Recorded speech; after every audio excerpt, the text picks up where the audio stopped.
never change. You never change. Yesterday, today, today, nobody loves me like you.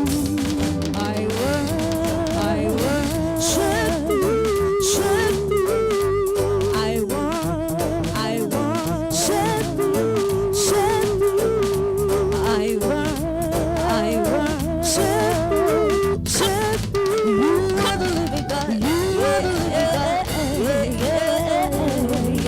You are the living God. You are the living God. You are the living God. You are the living God. You are the living God. You are the living God. The living God. Come on, the living God. Come on.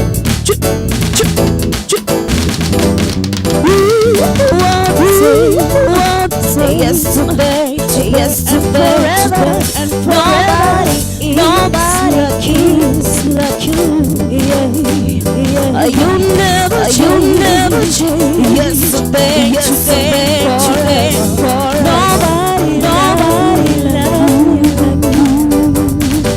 you. You are the same. Yesterday, and forever. Nobody like you. You never change. Yesterday, today, forever. Nobody loves me like you. I worship you. I worship you. I worship you. Oh, you are the living God. Yeah. You are the living God. You are the living God. The living God. The living God. Come on. You are the living God. The living God. The living God. You are the living God. Come on.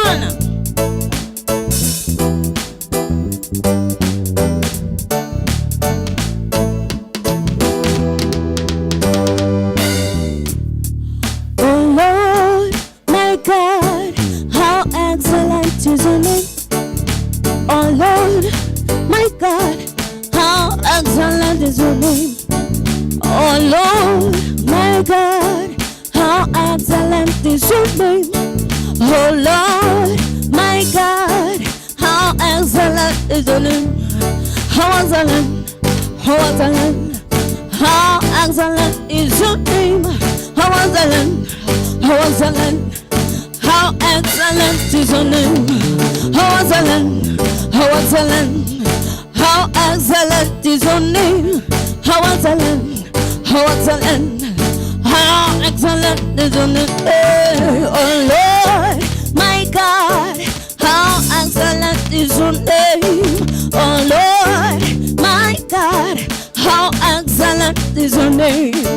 Oh Lord, my God, how excellent is your name, oh Lord, my God, how excellent is your name. Come on, how excellent, how excellent, how excellent is your name.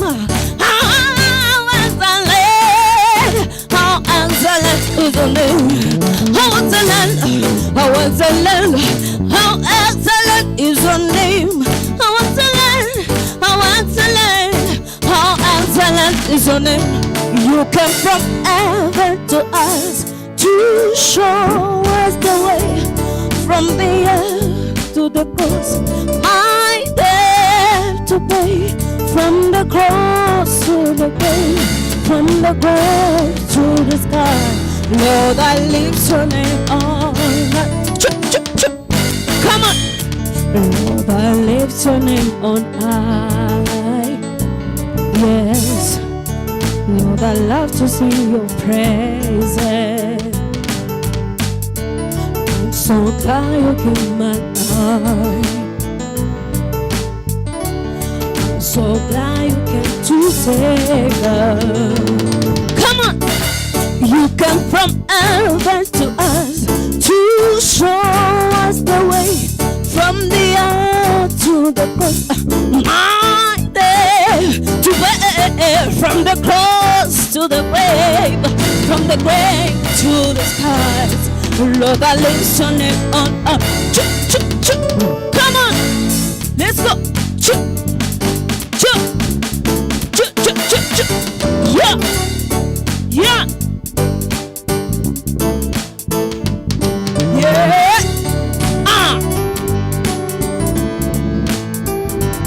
Come on, come on. Listen. Seigneur, je lève ton nom.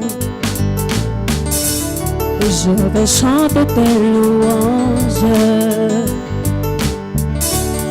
Je me réjouis en toi. Car tu es venu me sauver. Come on! Puisque tu es venu montrer les chemins de la terre à la croix pour nous racheter, de la croix à la tombe, de la tombe vers le ciel. Seigneur, je lève ton nom. You came from heaven to us to show us the way from the earth to the cross. My day to pray from the cross to the grave, from the grave to the sky. Lord, I lift your name on high.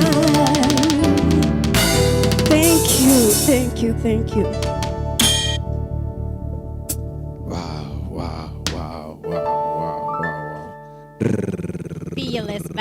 Fearless band. Thank you so much for that number.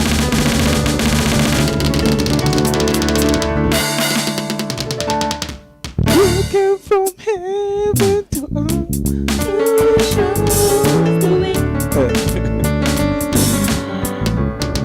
Ilikuwa mnoma sana praise and worship. Ya shule yetu noma sana. Oh, inakukumbusha back then. Back then. Karibuni sana Welcome to EASTLANDS. Yeah. Tumeanzishwa na tempo ingine hapo. Tempo ingine manze. Tumeenjoy hiyo worship, hiyo praise and worship praise and worship. Umesikia hapo French imerushwa hapo kidogo. We cannot compete with this, but tutajaribu. Yes. It's another digital edition of where we always do it each and every Saturday from 2 to 4 p.m. And of course, man, we are live on YouTube at E_Square TV. My name is MC Awikide. And I'm Josephine. Karibuni to EASTLANDS. Yes. Another amazing, exciting show. Yeah. Informative show. Yeah. We are not just going to have fun, but tuna learn, to have candid conversations. So keep it locked. Yes. Yeah. Sindio? How was your week? Wiki yangu imekuwa poa, Josephine. I'm very happy yani. Ni nini imekubamba hii wiki? Vitu mingi zimenibamba sana. Wacha nianze kusema big up to Unye. Alicheza kama yeye. Unye by the way, our president. Ni level disco na muita Unye. But very our president Mr. His Excellency Uhuru Muigai Kenyatta. Amekujazz kwa nini? Amenijazz juu manze aliamua kufungua, of which it's a good thing yani. Sasa kuna hiyo movement. Zile magari zote zilikuwa zimefungiwa. Sasa wanaweza ingia na wanaweza toka. Wale walikuwa umefungiwa? Mimi kwa nimefungiwa bana. Ulikuwa unataka kwenda wapi? Si uko bado in Nairobi? Nilikuwa tu nimefungiwa yani kufika pale kidogo. All right. Yes, and you, how was your week? My week has been fantastic.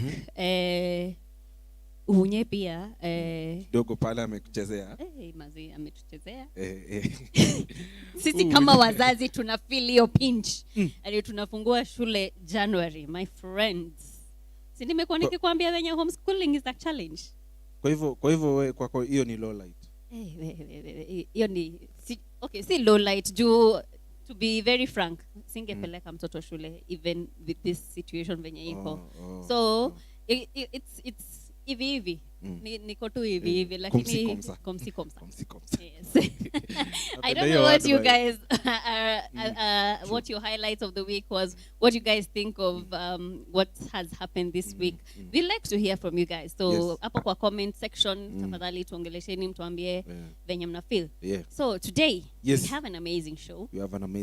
We have a stellar lineup of guests. Tuna discuss. We are still having our conversation about sexual and gender-based violence. Wow. Na kwa hiyo speech ya Uhuru pia, our president, he mentioned something about the rising numbers of teenage pregnancy. And of course, man, that's a good thing because Unya alikuwa amesema anataka kujua hiyo number. Na watu hii walipataje hiyo pregnancy. Kwa hivyo wase wote machifu waliambiwa, kwanza wa Ushago, sijui kama wa Nairobi waliambiwa, but ni machifu. Pia wao wako involved. Wa Nairobi pia. Waliambiwa watafute hawa watu moja kwa moja hadi wapatikane. Kama ni hivyo wataona cha mtema kuu. Zeba vu. Gafla bin vu. And I liked something that he said. Alisema if the family is under attack, it shows even the state is under attack. Kwa sababu family ikiwa weak, the country is also weak. So it's very good that we're hearing this from the leadership, because it has become imekuwa issue crazy sana. Imekuwa issue crazy sana. Yeah. And we must continue pushing on that agenda hadi tupate solution. True that. Apart from that, taongelelea kuhusu, we have guests who are talking about the music industry as well. Music industry. Yeah, tuko na Charlie Flani wa nguvu manze, still coming on the show. Tuko na Prince Park manze, one of the best #1 hip hop artists, my brother from another mother. Atakuwa nakuja hapa kubonga about his music na life yake pia imekuaje. Alafu juu ya hii situation ya COVID, tumekuwa tukisikia watu wengi wakisema venye wameshindwa kulipa rent, venye watu wameshindwa they're unable to live up to the standards of kwenye wanaishi, So we are going to have someone who is going to be here to give us a solution to that. Wow. So keep it locked as we welcome our first artist of the day. To introduce the artist wetu wa kwanza. Charlie wa nguvu sana. Charlie ako na voice ingine ya wazito. Wazito sana. One of the best #1 gospel musician. Ladies and gentlemen, we are live on YouTube at E_Square TV. And of course, man, it's all about the digital edition. Right about now, allow us to invite and also introduce Fred Alpha.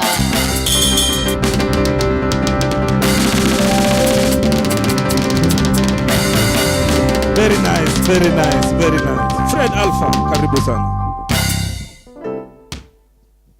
Hello. Amen. Praise God. The song that I'm about to sing is called Unaweza Bwana. The song basically talks about the possibilities, the things that God can do. Yes.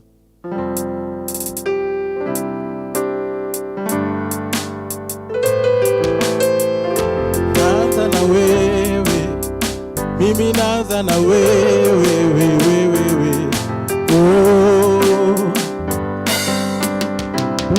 Nyumba vyote vilivyomo duniani na mbinguni, kwa neno na imani, maana unaweza Bwana.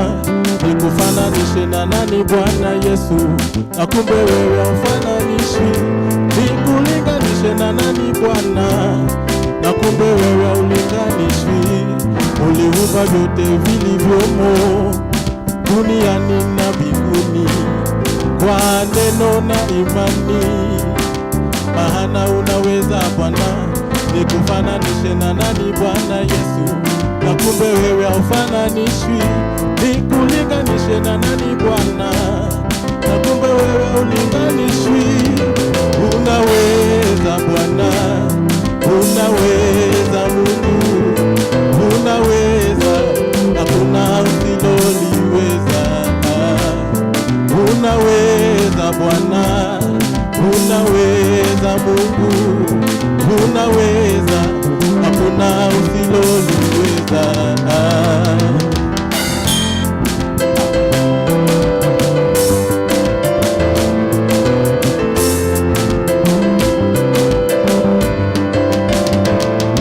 Wewe ni Alfa safarini na Omega tukimaliza. Ewe Mungu wangu, unaweza, nikulinganishe na nani Bwana Yesu? Na kumbe wewe haulinganishwi. Nikufananishe na nani Bwana? Na kumbe wewe haufananishwi. Wewe ni Alfa safarini na Omega tukimaliza.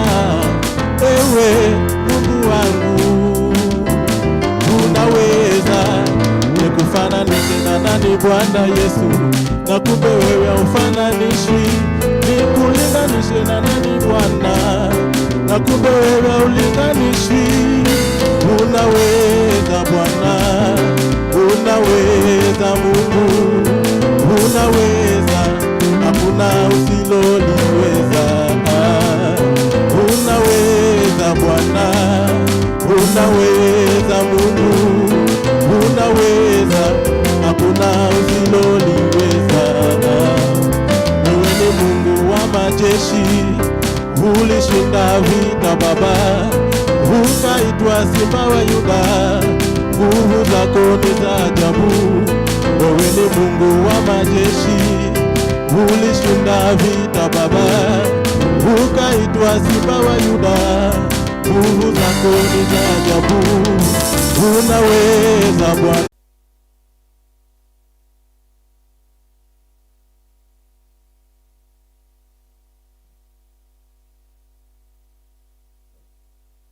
Yes. Karibu sana. Asante. Msanii mzito sana. Naona umeweza kumatch na logo yetu pale. Kabisa. Lakini karibu kwenye Squared Expression. Asante. We are sorry manze for the technical issues. Kulikuwa na shida kidogo, lakini we are back again, and of course man, we are live on YouTube at E_Square TV. Mzito? Yes. First thing first, kabla tuanze, please introduce yourself. Please let us know who you are. Yeah. Mimi naitwa Fred Alpha na mimi ni msanii. Apart from msanii, mimi ni mtu wa biashara. Yes. Mimi ni gospel artist. Wewe ni gospel artist. Yes. Asante sana Fred Alpha. So Fred Alpha, watch out on the street. Can you tell us more about your background? Yeah. Mali ulianzia kabla hujafika kwanza muziki na pia biashara. Mali nilifikia kimuziki ama kabla hujafika pale kwa muziki na pia kabla hujafika pale kwa biashara, ulianzia wapi? Okay, mi kitambo nilikuwa mtu mwenye nilikuwa stamara. Kwanza hapo. Stamara. Yeah. Nilikuwa stamara. And then kuna venye pia nilikuwa na suffer from low self esteem. So nilikuwa na stamara, but the moment nilikuwa naimbanga, nilikuwa na notice naweza ongea vizuri. Nilikuwa na mimi naweza ongea vizuri. Yes. So 2011 actually the first song nilitoa nikiwa form 2. Form 2. Yes. The first song nilikuwa form 2. So 2011 ndio saa nikaanza sa music, nikaingia kwa mabandi hivi. Nikaanza band, nilikuwa na notice anytime nikiimba sikuwa na stammer. Ngoja kwanza, kabla hata hujaanza muziki wako, hujaanza kutoa ngoma, hiyo ni 2011. Hebu niambie hii jani ya kustama ilikuwa aje? How was it? Kustama ndio ilikuwa ngumu because saa zingine ukiongea wengine wana imitate venye unaongea. Unajua watu stamara wanakuwa na hasira mob. Unajuanga hivyo? Sikuwa najua wewe, unajua wewe ndio umesema ulikuwa stamara. Wanakuwa na hasira mob. So nilikuwa mtu mwenye nilikuwa na hasira. Okay. But being that nilikuwa safe, nikaomba about it, Mungu akanisaidia. Ustama ikaenda ikishaishaga. Yeah. But your time ulikuwa umesevika at what age? Mimi sevika nilikuwa class 5. Class 5. Yes. Kwa hivyo ile huduma ulianza ukiwa mdogo pale kabisa. Not really that. Venye nilikuwa saved, nilikuwa tu ile kwenda church, kuimba church hivi. And all that, yeah. Oh. So kwa hivyo hiyo jani ya kustama ilikusumbua sana? Ilisumbua for some time. Kama sikuwa najijua. But venye nilijijua, ikaisha. Mpaka sasa hivi tunaona naanga na wewe sistami. Unless ukue keen sana, but si vile ilikuwa kitambo. Okay. Yeah. So 2011 hapo kuna kitu ulikuwa umeniambia kuhusu 2011? Yeah, 2011 ndio sasa nikakuwa active musically, nikaingia kwa band, nikaingia kwa praise team ya church, sasa nikaanza sasa kuserve church. Kuserve kwa kanisa? Yes. Nikaingia kwa team, so from church ndio sasa nikalearn more about venye mtu anaweza imba kwa key, venye mtu anaweza imba, venye mtu anaweza, you know. Yeah, from there ndio sasa dini yangu ya usanii kaanza kugrow from that time. Hapo kwa kanisa pale? Yeah, kwa kanisa pale. Tuka join up, tulikuwa group of 8 guys, tuka nini band. Yeah, band. Okay. Tukaweza imba kwa crusade, ma weddings hivi. Yeah. Kwa hivyo band yenu ilikuwa ya kanisa, mlitengeneza ya kanisa? But tulikuwa tunatoka different churches. Okay. Yeah, different churches, but sasa tuko kwa band sasa. Yeah. So Fred, how long have you been doing music?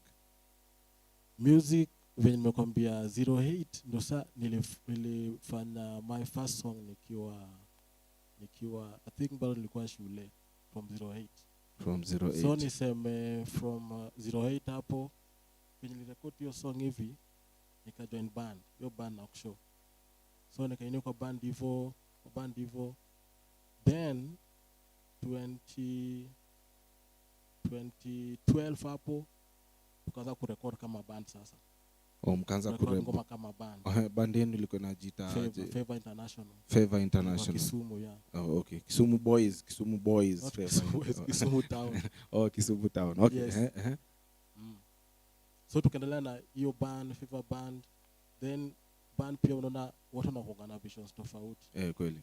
Kila mtu akatoka tukabaki ya 3 pia tukafanya mwingine akakuja Nairobi. Na get mimi nikabaki Kisumu bado cause mimi pia think nilikuwa nafanya biashara hivi, muziki kiasi, biashara hivi, muziki kiasi. So mimi nikakuja Nairobi 2013. Yes. So from 2013 nikakuja nikafanya album 2015. Album umekuja Nairobi 2013? Yes. Ulikuja Nairobi kuimba ama kufanya biashara? Okay, Nairobi nilikuja kikazi. Kuna place nilitafuta job. Nikatuma huko Nairobi. So from there nikafanya 2014 January nika resign from that job. Kaanza kufanya biashara zangu. Then 2015 nikafanya album 2015. Sikuwa nataka kuingilia sana hiyo kazi ulikuwa unafanya ndio kaiwache. Ilikuwa kazi mbaya ama mzuri? Hiyo kazi pengine ilikuwa risky because nakumbuka kuna time karibu nishutiwe in that job. So ngoja. Hii ni kazi gani hii yenye ulikuwa unafanya yenye kidogo tu upigwe ile kitu? Sitaki nipea watu ya time. Ndio tukisema hivi tutakuwa tuna advertise naona. Okay. Hii ni show yangu manzi. Lazima Freddy lazima walipia time. So hiyo job ilikuwa risky, haikuwa safe. Okay. Yes. Haikuwa safe, ndio maana nikaresign. And then pia nilikuwa na feel tu hiyo job kuna vile nilikuwa nenye opportunity mob. Sikuwa nafanya music, nilikuwa tu from Monday to Monday unaenda job. Yes. So nikaiachana nayo 2014. Okay, so 2014 ukaachana na job ukaanza kufanya biashara yako. Yeah, what kind of business? Okay, mimi deal na industrial chemicals. Okay. Yeah.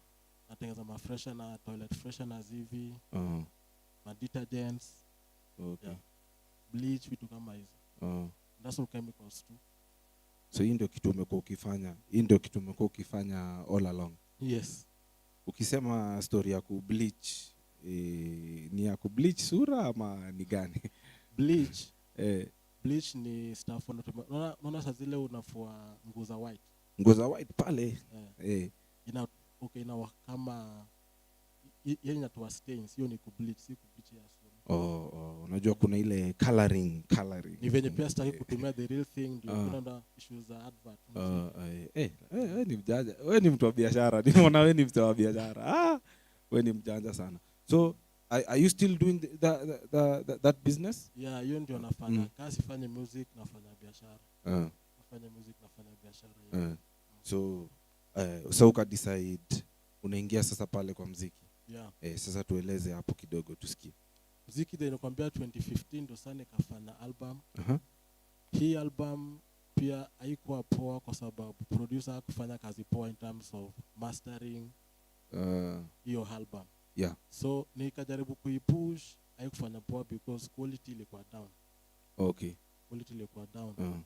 So from there nikafanya nikaacha kuinini sana, nikaacha promote. So hii unasema muziki moja ama the album yote? 7 songs.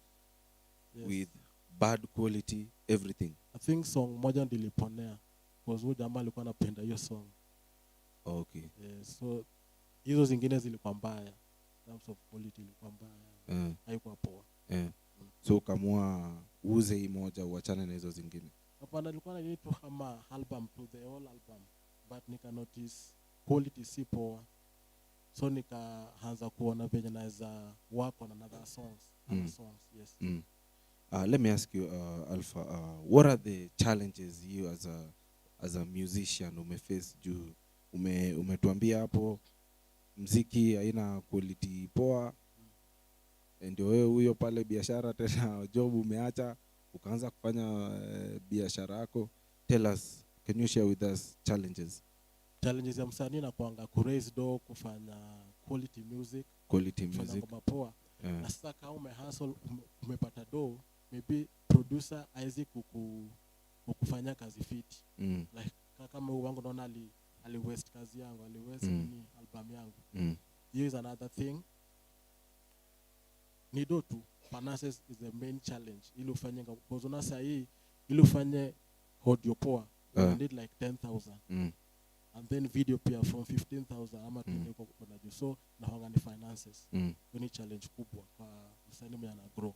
Hiyo ndo inakuanga tu challenge peke yake. Juu unaona ukisema story ya finances, sisi wote tuna face hiyo story ya finances nini, kuna ule mwingine pale. So challenge yako inakuanga tu story ya ganji. Okay, kuna pia story 2018. 2018 hapo. Yangu alinita akaenda na mimi place fulani huko main place. Atilikuwa mission. So hii mission ilikuwa funny. Mission mingi ziko kwa funny sana. Alihaya gari hakuwa hata na fuel. Mimi ndo nikafueli gari mpaka place tulikuwa tunaenda. Na if hii pesa nilikuwa natumia kaya fuel ilikuwa ni rent yangu. That day nilifanya nilipe rent. Lakini 2018 akanambia kuna venye tunaenda hii event lakini sina do. Okay. Nikafuel gari. Kufika Kisumu pia tena nikafuel gari. After event si tulikuwa appreciated. Kurudi do yangu si kupewa ile ya rent yangu nilifanya na hiyo gari. Ile pesa nilifanya appreciate nayo hakuni appreciate mpaka sasa hivi. Hadi wa leo. So unaongeanga unamuona. Si ndo namcheki tu, si ni best yangu. Tunafanyia nini sasa? So unataka kuniambia kazi yako ni kufuel gari watu wakienda. Hapa hizo ni challenges zenye unaenda through. Kama msanii yani ukianza. Pia una learn through those challenges. Yeah. Please tell us, unajua umemeet na wase wengi sana, wale wanafanya production, wale wanafanya video. Ni wase gani ushai work nao ukasema wow, these are amazing people na nitaendelea ku work nao? Like last year 2019 kuna venye nilihappen kama across Black Boy. Black Boy. Yeah, big up. Nilikuwa nafanya auditions zao. Alafu happen kukuwa one of the shortlisted artists. Auditions nili happen kukuwa one of the shortlisted. Wakanifanya ngoma. Okay. Hiyo song nilikuwa nimeimba hiyo. Kwa recorded na wao. Okay. Kabla tujafika kwa kurecord ngoma na kwa audition. Hii ni audition gani hiyo ulikuwa umeenda ya Black Boy? Black Boy walikuwa na ninefree kuna inajiita EASTLANDS expressions. Eastlands Expression. Yes. Uko sure ni hiyo? ile research nimepiga niambi kama ni hiyo. Leo uko kwa hiyo show yetu ya Eastlands Expression. Yes. Yes. Voices of Eastlands. Voice of Eastlands. Sasa umeipata. Voice of Eastlands, yeah. So ilikuwa poa kuwork na Black Boy because Mike Black Boy alini advise, akanipush, akaniambia naweza henda mbali. Wow. Nikijisukuma na get. Yeah. Alafu pia the producer pia niliwaka naye, niliona iko poa. Iko fiti. Yeah. So Black Boy ndio mtu nimewaka naye. I think in my life, like nilikushow tukiwa backstage, nilikushow kwamba yule person pia alinifanyia alikula do yangu. Yeah, alikula do yangu. But Black Boy I think vile waka nao. Siat na msifu because niko hapa. So Black Boy ni place poa. Yeah. Kuna venye walifanya from that time nilikuwa naza samo ku give up na muziki. But from that day nilifanya nikuwe saa serious from that time. Okay. Yes. Mpaka sasa niko serious mbaya. Sasa uko serious mbaya. Remember manze, we are live on YouTube at E_Square TV pale kwenye YouTube. Na niko na mzito hapa manze, Fred Alpha. Tuna get kushare story yake na mali ametoka. Fred Alpha, kama ujui Voice of Eastlands. Voice of Eastlands manze ni show fulani ya nguvu sana. Big up Black Boy Media manze. Waliita wase huko wakafanya auditions and wamekuwa kisupport wasanii, and that's why unaona huu mzito ako hapa. So challenge yako ya kwanza ya kuwa supported tushamaliza. Sasa hii tumeanza kusupport. Unaona aje? Unaona aje venye tunakusupport? Iko fiti. Iko fiti sana, iko poa. Yeah. Wow. So Fred Alpha. Yes. Tunashukuru sana manze wewe kukam kwa show. Asante. Yeah. So swali lingine manze naweza taka kuuliza manze ya mwisho ni the whole of this month, last week pia hiyo wiki ingine pia kumekuwa na story mob sana ya sexual based gender violence. Na imekuwa ikiaffect wase sana yani. Kuanzia pale mtaani hadi sisi watu wa Nairobi, na cases zimekuwa mingi sana because kumekuwa na pregnancy around our county. Wewe kama msanii take out yako ni gani kuhusu hii story? I think you naweza ongea kama sasa, let's say as a parent. As a parent. You see kama msanii, because okay. I think roll down to being a parent, inafaa unaongea na watoto wako, yani unaonyesha hano kani msichana, unaongea naye kama msichana ama kijana pia ndio wajijue hano kina nani. Parenting. Yes. Una feel hapo ndo mali shida hapo ndio na nini? Hapo ndio parenting. Do you think we can have any solution about all these problems? Yes. Yeah. As a parent inafaa you sit down with your child, you talk to them. There are challenges that they go through. You help them on how they can overcome the challenges. As a parent, when you talk to your kids, then we can avoid such issues. Fred, I want you to speak to all the parents wale wana watch sahi on YouTube, because we are live on YouTube at E_Square TV. Please talk to the parents so that waweze kuelewa hiyo kitu unaniambia hapa. Because this is a very serious case and it's a very serious situation, and if we don't take it serious inaweza tuumiza hapa mbele. Yes. Yeah, vile nimesema ni kwamba sisi kama wazazi inafaa tukae chini na watoto wetu, tuongeleshe and then tuwa guide. Because lesi kama huambii mtoto wako unampenda, mtu amwambie uko nje ati anampenda, anasema hii word jo atafall na So mzazi nafaa uambie mtoto wako kama ati unampenda. Yes. Love them, protect them, be there for them, listen to them. Yes, from there I think to avoid easy issues early pregnancies. Early pregnancies. Yes. Wow, venye umesikia manze, mzito amesema. So wazazi wote manze, let's begin tupenda watoto wetu. Na wacha tuongee kama wazazi na pia tuongee kama na watoto wetu. Si ndio? So Fred Alpha, in 5 years to come, hata nakuwekea mingi. Umepanga aje?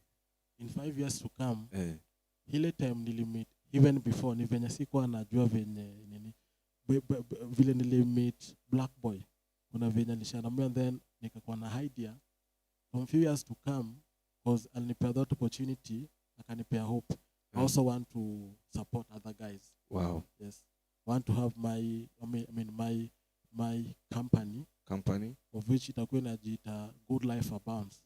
Good Life Abounds. Okay. GLA.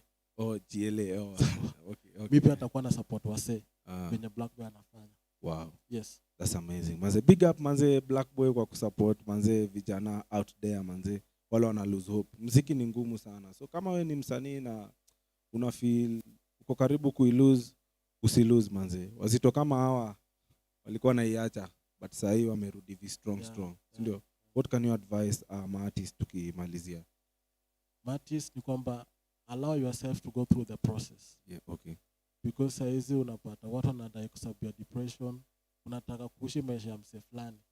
So allow yourself to grow, develop yourself, then we pia with time utakuwa unaishi ile maisha unataka. Wow. Yes. Wow. Manze kuna swali fulani imenikujia tukimalizia na umeongea story ya depression na hizo vitu zote hizo pressure mob. Yeah. Wewe ni msanii. Wasanii wangu wakikujaga hapa na kwanga wamevaa chain ma bling bling nini. Wewe naona tu look yako ni ya pasta. Siko nataka kusema pasta. Nimetafuta word ya kusema lakini nikasema nitumie pasta. Why do you is this your swag ama? First and foremost mimi napendanga African. Wow. Tuanze hapo. Tunaona kuna vile color ni hapo hivi. So mimi napendanga African first thing. Yeah. Then hii ni mimi tu. Ndio maana nakwambia usitaki kukuwa mtu mwingine. Mimi ni mimi. Wewe ni wewe. Mimi ni mimi. Hebu rudia kitu vizuri. Kuna watu hawajasikia. Mimi ni mimi, wewe ni wewe. Yes. Wewe ni wewe, mimi ni mimi.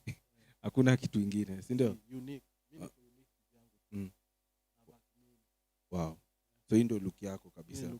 Na itawahi change. Si ati wewe ni pasi tusichukulie story nyingine wewe ni pastor ama nini. Hii ndio look yako. Wow. Yes. Wow, thank you so much manze.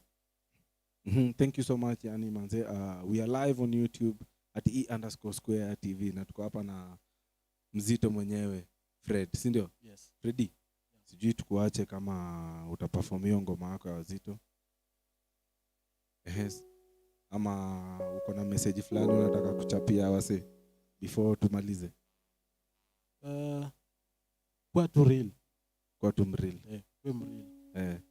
Nakusaidia in life. Okay. Yes. Kwa tu mreal itakusaidia in life. Kwa wewe, do yourself, do you. So Freddy manze, juale kuna wale wanakufollow, kuna wale wanakutambua sana. Unaweza patikana wapi manze kwenye mtandao? YouTube mimi ni Fred Alpha, unaweza enda pale YouTube, usubscribe, like, comment. Yeah. Hebu sema tena vizuri. YouTube najulikana kama Fred Alpha, unaweza subscribe, comment and like. And also enda pale also Black Boy pia like. Support Black Boy pia kwa sababu ana support wase. Yes. Sema E_Squared. Unajua E_Squared pia. E_Squared TV. Like their page. Yes. And subscribe to the YouTube channel pia. YouTube yao, si ndio? And of course man, biashara yako tunaweza ipataje? Hiyo yenye unafanya. Biashara yangu ni kuitafuta tu mimi wenyewe alafu na kunini. Namba hivi jina inajiita The Ever Cool Experts. Dereva? Mimi bado. Umesema jina inaitwa? The Ever Cool Experts. Oh, The Ever Cool Expert. Yes. Na inapatikana wapi? Where is the location? I'm in town. Yeah. Freddy, town ni kubwa yani. Ukiingia town, unaona pale hivyo kwa Temple Road. Temple hapa kwa Wahindi hapa hapo. Temple hiyo shule Kalsa City Clevers hapo hivyo town, Temple Road. Hapo hivyo. Si ndio? Tao. Hapo ndo na namba ya simu 0703 18 22 41. 0703 18 22 41. Imepita hapo chini hiyo namba. So wakifika hapo Temple wakuvutie nango. Si ndio? Rudia jina tena ya kampuni. The Ever Cool Experts. The Ever Cool Experts. Hey, wacha nikuache cool. Be cool. Ladies and gentlemen, this is the Freddy Alpha yani. Let me leave him performing live on YouTube at E_Square TV. Sido Freddy, ama vipi? That's how we do it. Fearless Band. Let's do this. The next one I'm singing is called Mungu Aokoa. Mungu Aokoa.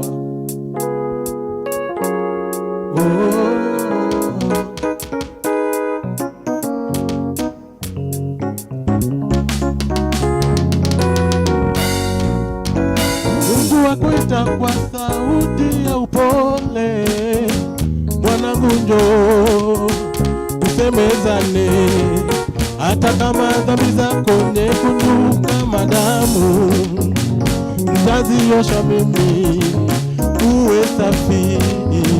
Mungu wakuita kwa sauti ya upole, mwanangu njoo tusemezane, hata kama dhambi zako nyekundu kama damu, nitaziosha mimi uwe safi. Mungu aokoa, analinda, adumisha ndani ya asili yake. Mungu aokoa, analinda, adumisha ndani ya asili yake. Nimekubali, nimekubali Bwana, nimekubali wewe ni Mungu. Nimekubali, nimekubali Bwana, nimekubali wewe ni Mungu. Solo makofi kwa Yesu. Kama sio wewe ni nani? Hakuna wa kuokoa ila ni wewe. Utanidumisha, utanidumisha Bwana, utanidumisha milele. Nimekubali, nimekubali Bwana, nimekubali wewe ni Mungu. Nimekubali, nimekubali Bwana, nimekubali wewe ni Mungu. Wakuinua ni wewe, wakupenda ni wewe, wakupenda ni wewe. Oh, oh, wakuinua ni wewe, wakupenda ni wewe, wakuinua ni wewe, ni wewe Bwana. Nimekubali, nimekubali Bwana, nimekubali wewe ni Mungu. Nimekubali, nimekubali Bwana, nimekubali wewe ni Mungu. Mungu aokoa, atalinda, adumisha ndani ya asili yake. Mungu aokoa, atalinda, adumisha ndani ya asili yake.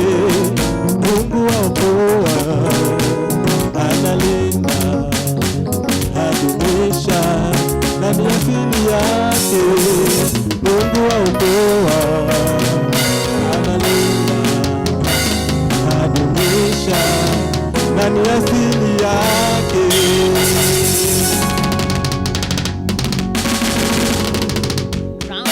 Drum rolls. Thank you so much, Fred.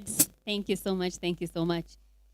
And that is Fearless Band and Fred Alpha. I'm sure mmesikia contact zake kwenye mtazipata. Endeni pale YouTube, find him and find the amazing music that he has.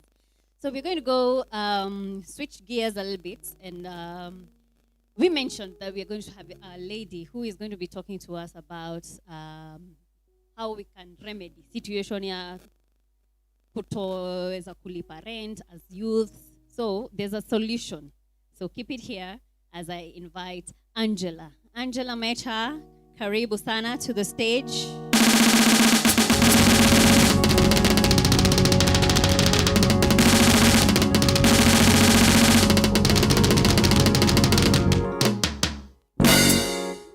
Karibu sana Angela. Kwa nini umeingia ni kama All right, karibu sana. Please hold up your mic because of sound. We might not be hearing you. That's much better. How are you? Karibu sana to E Square. Thank you for giving us the opportunity to grace us with your presence here. I appreciate the opportunity to be here. I hope I'd add some value. I know you are going to add some value. So, I have told you guys a little bit of what Angela does, but I didn't give a proper introduction. So Angela is in the real estate industry, but she is also a champion for sexual and gender-based violence, and we are going to touch a little bit about that. But as we start this conversation, we are not going to tutaenda na force ya kuingia tu hivyo tuwapeleke pole pole. So maybe you can tell us what do you do in the real estate industry, and you just take us through very briefly what you're doing currently. So thank you for this opportunity. Unfortunately, I wear very many hats. Yeah. So today I'll just focus on two. Yes. Yeah? One is as my identity as a woman. So I'm here to champion for the rights of other women and vulnerable groups. Mm-hmm. Yeah? And by vulnerable groups, I'm talking about like people who are living in marginalized communities. Yeah. We're talking about people who have physical and mental disabilities. Yeah. Mm-hmm. And then you're also looking at people who are under the age of 18. Yeah. And they're vulnerable because they don't have much of a say of what happens. True. Very As an true. example, if someone is on a wheelchair Mm-hmm. and you abuse them, Yeah. what can they do? Nothing much. So Yeah. those are the vulnerable groups that you're looking at. Someone who's below 18, whatever you do to them, unless a grown-up stands up for them, which is what I'm filling that gap. Yeah. We stand up on their behalf and say it needs to stop. Yeah. So that is something that I do with passion. Mm-hmm. Yeah. Now, what pays my rent? Right. What pays my rent is my position as a vice president Mm-hmm. in a company called Tenants Become Landlords. And my main focus is again on the PR and communication Yeah. marketing department. Mm-hmm. Now, what we are doing there is we are trying to provide tenancy solutions for Kenyans Yeah. across the spectrum, Okay. from the rich to wasi wa huku chini tuna hustle, eh? Mm-hmm. My key focus is on the young people. Yeah. And what you're trying to do is create a transformational platform whereby tutaona mtu anaishi majengo kwa ghetto, Mhm. ametoka, amekuwa landlord. Okay. Uh-huh. How are you doing this? Na wewe This is kutoka interesting. kule, Yeah. Mm. Now, our approach is different because we do not want to go the NGO way. Okay. Eti tukuje, tuwapeleke, tuwapatie nyumba, tuwapatie pesa ya bure zi. Mm-hmm. Wewe kuja utuambia je, mimi na hustle yangu, Mm-hmm. maplamba mahali fulani. Yeah. We have a construction company. Mm-hmm. Kuja wewe ni plumber, tutakupatia kazi. While you're there, Mm-hmm. we are training you Yeah. and we are empowering you Mm-hmm. and we're giving you financial management skills. Okay. Ukajua that the work that I do, this is the value. That You're I'm just bringing saying to the company. Yes. Yeah. Si ugongwa. I'm a plumber, I do very good work, nalipa 200. Mm-hmm. The same time, mimi nafanya hapa kwa ghetto. Nikitoka, someone doing the similar work, hata saa zingine hata my work is better quality. Mm-hmm. Analipwa 5K for the same work. Mm-hmm. Mbona nisikulete platform kwenye you will be paid value for the money for the work that you have done. True. Wewe pia ukitengeza hata kama ni 2K kwa hiyo kazi umefanya. Yeah. Now with this 2K, you're looking at what can I take out of this? Mm-hmm. I take maybe 50% or 70% ni yangu ya kujisustain. 30% ni into a saving kit. Okay. Then you create for you a plan around that. So how long is it going to take you to reach ile target yako? Mi Mhm. target yangu ni kutoka ghetto. Mm-hmm. Nataka kuishi wapi? How much is rent there? Mm-hmm. Itani cost how much? Itanichukua miezi ngapi of saving how much ndo nifike huko? Okay. That is one transition. Mm-hmm. The other option is niko na kashamba ocha. Tukuje kule tukujenge nyumba. Hii nusu hapa unaishi. Mm-hmm. Hii nusu nyingine wewe ni landlord. Collect rent yako pale, si tulipe pole pole, ukimalizana na sisi wewe ni mdosi. Oh, wait. So, okay, just a minute. Let me switch this. You're mentioning, you've said that mtu akuje afanye kazi. Kuna options mbili. So, you take part of my salary. You help me move out of wherever I want to move out of. Niende nikaishi place ingine. So, that 70% inaenda kwa rent. Wewe 70% yako. So you have your daily expenses. Yes. You have your living expenses. Uh-huh. Maybe uko na familia una support, you have your like your relatives and all that you're supporting. Yeah. You still need income. Mm-hmm. But out of the income that you make, Yeah. 30% or 50% that you're able to spare, Mm-hmm. putting it into saving. Yeah. Ile saving yako, kama tumetengeneza plan yako, tumekwambia in the next 4 years utakuwa umesave pesa, umejenga nyumba inatosha na hivi, Mm-hmm. you work with that plan na wewe. Oh, okay. All right.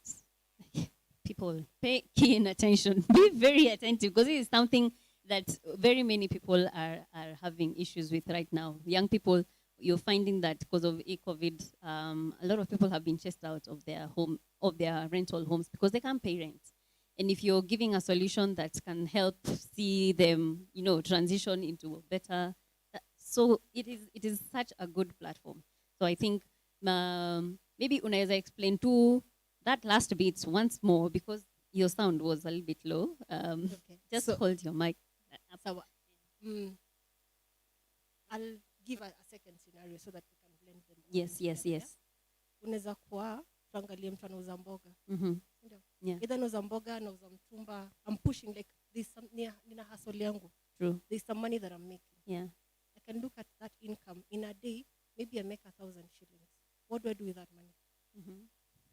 Na spending yote, si ndio? Yeah. Alafu nabakisha kidogo ya stock. Then kesho narudi, si ndio? It's a cycle. It's Yeah? a cycle, yes. Leo nisipouza nalala njaa. Yeah. We are trying to break that cycle. Mm-hmm. Utawezaje hiyo pesa yako umetengeneza? How much out of that can you comfortably give us? Put into a kitty. Hiyo ni pesa yako. So it's like a savings kitty. Yes. Yeah. But tuna save ukiwa na plan. You created for your schedule. Si tunataka in the next 1 year you Mhm. save maybe 600k. Yeah. Hii 600k weka down payment, ingia nyumba yako. Amazing. Alafu Amazing. sasa uendelee kulipa Pole more pole. small. Yeah? Now there's another Wow. approach. Uh-huh. When you mentioned COVID, Yeah. one of the things that has really touched our hearts is hii story unasikia mtu alitolewa sijui alitolewa paa, sijui mtu ametolewa mlango. Mlango, unapata you don't have a door. You're sleeping without a door. So we are trying to create that synergy between landlords na tenants. Mm-hmm. So wote wanakuja kwa platform yetu wanakuwa registered. Okay. Now as a landlord tunapatiana insurance Mm-hmm. for both you as a landlord and for the tenant living in your house. Ikakuwa mtu ako kwa network yetu na hii mwezi hajatengeneza doya ile unaweza akakulipa. Mm-hmm. We have insurance packages which as a member itakucover at least 3 months as you get yourself out of that situation. Okay. And of course, because you're part of our network, we are Yeah. looking at situations whereby nini may happen, what has happened, like why are you not getting income? Mm-hmm. Mimi kwanga nendanga naosha watu manguo. People don't want me in their houses Yeah. anymore. Yeah. What else can I do? So you have at least a grace period ya miezi 3. Mm-hmm. Insurance imekucover story yako ya rent, landlord ako covered ako fiti. But in those 3 months, you have a transition plan so that utakuwa umetafuta income ya Mhm. kuendelea kulipa kwenye huko usikuwe thrown out. Okay. Question. Tenant. You've talked about registering the tenant and the landlord. Is it tenants under the fact that he's living in that particular house, ama akimove kwa nyumba ingine bado ako covered under that insurance? Our target is everyone. Okay. So tuseme kama if you own houses. So your target, you're insuring the tenant himself, not at because he's living in this block. But unaona- Which, no, but you see, mm, you kule kwenye unaishi, yeah, you're a tenant there, yeah? yes, But it belongs to someone. yeah, Ndio. mm-hmm, Labda tu yeye mwenyewe anakaa hapo. mm, Or they have a loan on that property. Yeah?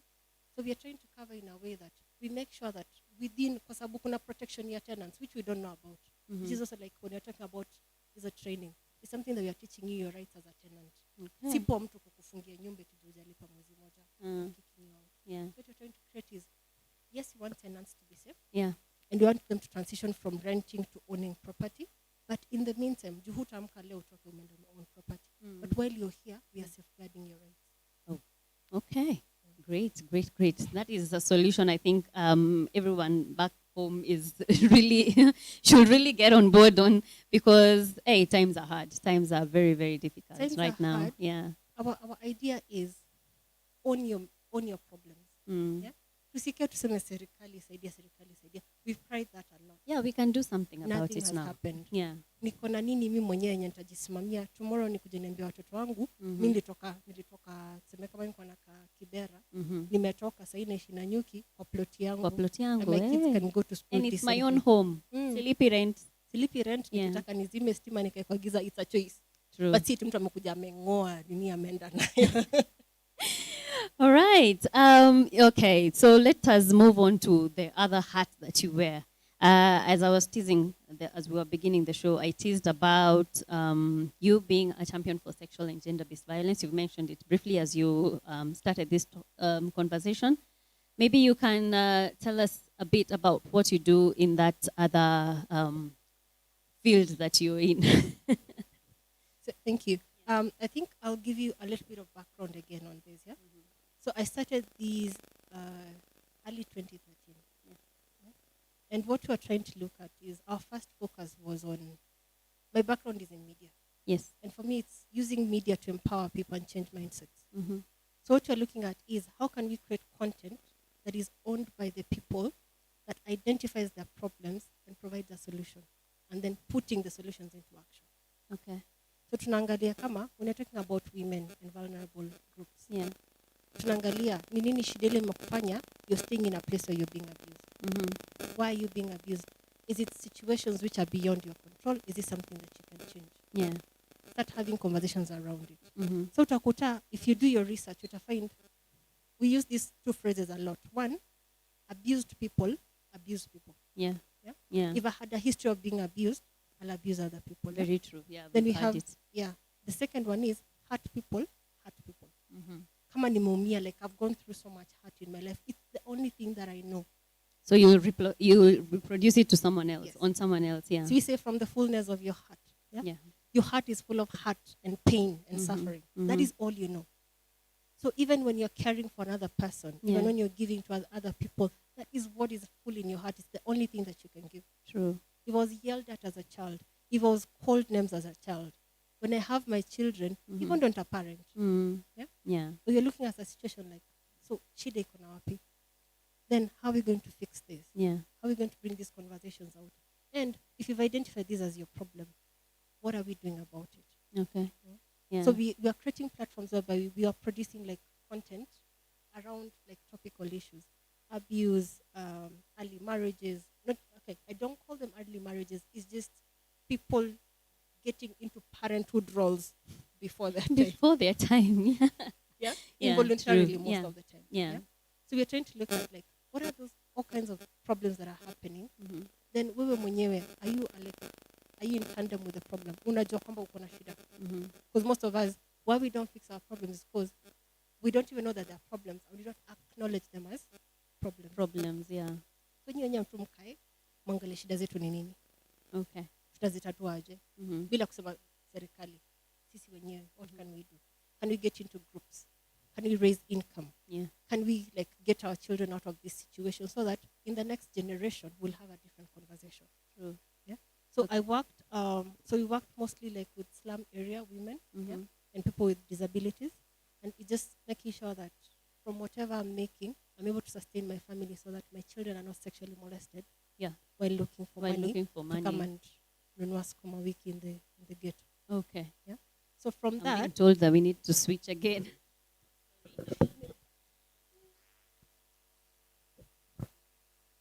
So from that, like creating those conversations creates a platform whereby we mwenyewe umejituma, which is pretty much the same thing that we're taking to TBL. Lazima we mwenyewe ujitume.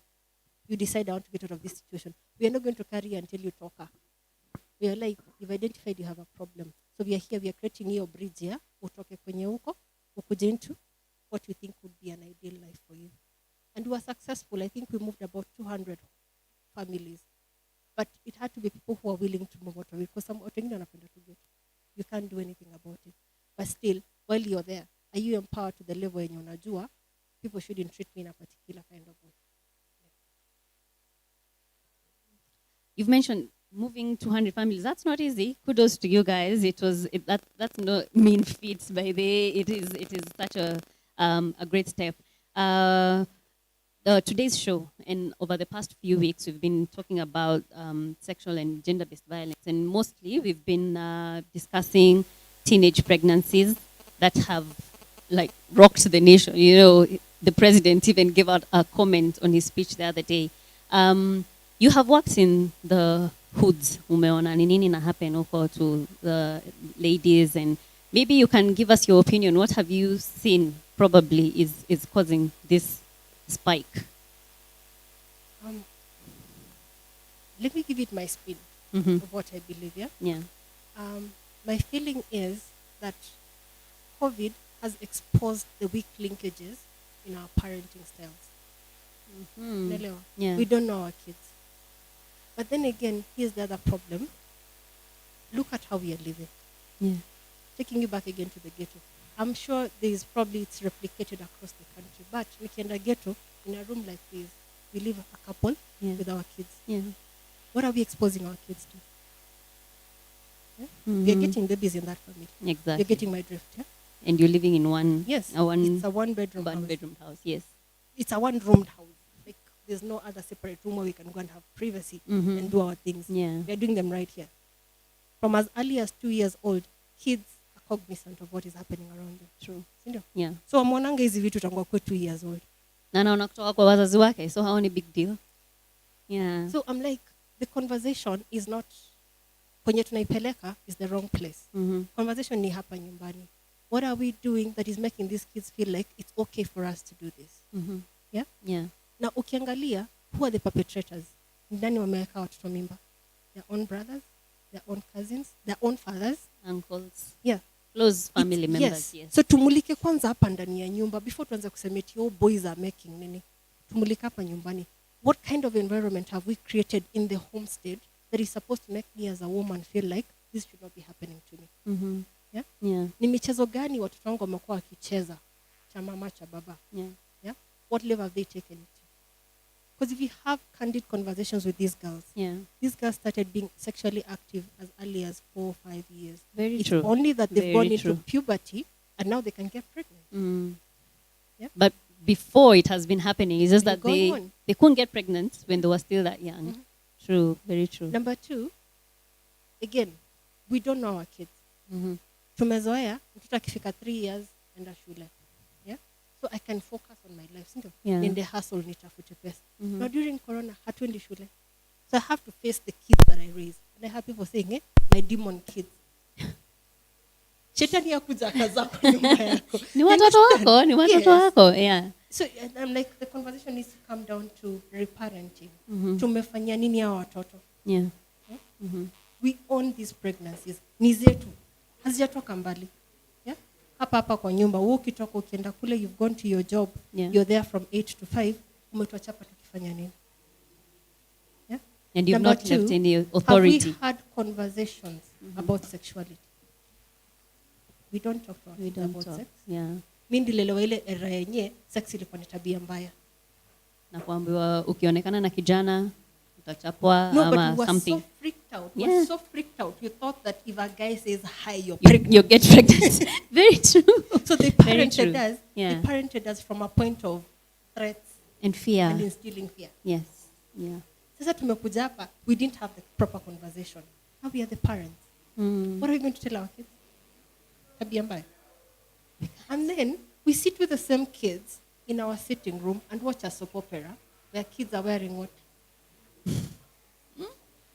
There's kissing, there's touching. Like the content is right in front of our faces, Yeah. and we're letting our children consume it. Alafu mchana tunawacha kwa nyumba peke yao, tunaenda. Tunaenda tu. There's no one watching over them. Yeah? Yeah. The other flip side of this is tumeanza kubandika watoto wetu, tumeanza kuita socialites. Ndio? What does that define? We have taken prostitution and wrapped it in a ribbon. Hey, deep. Alafu, our younger guys are feeling threatened because they're like, sasa siwezi kati ya Josephine juu ako hii class huko, si ndio? Masiponye ndo pekee anaenda class yake. Yeah. Why does my daughter feel that it's okay for me to be running around with a man older than my own father? Why is a 17-year-old feeling that it's okay for me to be having a man who's 51 years old taking me out and spending money on me? We've started normalizing that. We have normalized we have it. normalized it so much. Shida iko na sisi. Unaelewa? So gava ikituambia there's 4 million kids, unaforudi nyumbani uanza kuangalia watoto wangu, what is happening within my own household. And you'll be surprised, mtu ameweka wasichana wako mimba hajatoka mbali. Ako tu hapo tu. Yes. Karibu. So let's take it to the homestead and start fixing it from there. Wow. Hey, that's heavy. That is very heavy. Hey, it's very heavy. It's heavy. Yeah, tunapenda kusema gava, but it starts from home. Charity begins from home, you know, and change will only be effected if we begin that change from, We need you to know, own it. down here, grassroots level. I don't know whether you have faced any kind of sexual violence in your field. You're in real estate. and you tend to deal with a lot of male clients, and also your field generally, the ladies are not as much concentrated in real estate. So what have you ever experienced it in any way, shape, or form? That's a topic that needs its own day. I know. But you I see, know. when we talk about sexual and gender-based violence, guys think it's just what is happening at home and what is happening, things that we can see. One, mtoto amepata mimba, or a lady who has just dropped out of school because blah, blah, blah. But sexual-based violence is happening everywhere, but we are not talking about it. And we need to talk about it to shed some light, because it is happening in our various spheres of life. Job, in our industries, whatever, whether it's in the music industry, whether it's in the media industry. So that's why I've asked you that question. Yeah. Okay. I'll probably take it back to kindergarten. Yeah. I think the whole idea around it is that, like I said, it's again being aware of what constitutes harassment. Yeah. Before you even make it sexual. Unakumbuka ukiwa mdogo, and when you're in nursery school, yeah? And there was this boy was always pulling your braids, or stealing your pencil, Yeah. or stealing your breakfast, yeah? Alafu ukienda ukimshtaki, teacher anakuambia aje, nijua nakulike, don't mind it. Yeah. Why should we normalize that? Unanilike, mbona usinilete sweetie na uniongeleshe vizuri? Unaniharass tu. Yeah. Yeah. You see, so we said, like, we were brought up to think that boy akikuchokoza anakulike. He's already harassing you at the age of 3 or 4. Mm-hmm. So you've normalized it. Like, at the back of your mind, you don't even identify that this is harassment. True. Yeah. Ukatoka, you grew up in a space whereby people told you what to wear, what to eat, where to go, and everything. Yeah. Mm-hmm. And it was in a space whereby, again, speaking as a woman, you are limited to a certain cocoon. Mm-hmm. There's only so much you can do as a woman. Yeah. Yeah. Yeah. But the boy is free range. And again, if you bring it back to families where you were raised and, with a Christian background, where you're expected to save your virginity until marriage. Mm-hmm. This boy is free range. Who is he sleeping around with? Mbona yeye asisave virginity yake? Mm-hmm. Yeah. So who is he? And when he's sleeping with these other people, is it consensual? Kama alianzanga na kuvuta watu nywele. Mm-hmm. Are you sure that the conversation he's having for him to get the sexual favors, is he having them correctly? Mm-hmm. Are we talking to our kids in terms of, this is how you treat a lady? This is how a boy needs to treat you. This is how you treat a boy. Because even now, we are also abusing the men. Because it's two ways. We've been abused so like, it's been a cycle to the point that we are so helpless to tumefikishwa kwa kona, and the only thing we can do is fight back. Yeah. But is that the right approach? Yeah? So tukiangalia, when you're talking about harassment and abuse and all those things, Yeah. we need to take it, like, flip it. Let's get the boys and the girls on the table and talk about it. Yeah. How are you supposed to treat a woman? Mm-hmm. How am I supposed to be treated as a girl? How do I respond to advances from a boy? What does my no mean? Yeah? Yeah. It's not a Ukipanda no with hapa. a yes, maybe, perhaps. Ukipanda hapa mat, Yeah. alafu like some mini touches you. Is that correct? Mm-hmm. Na ukimkataza anakutukana. Anakutukana. That happened to me yesterday.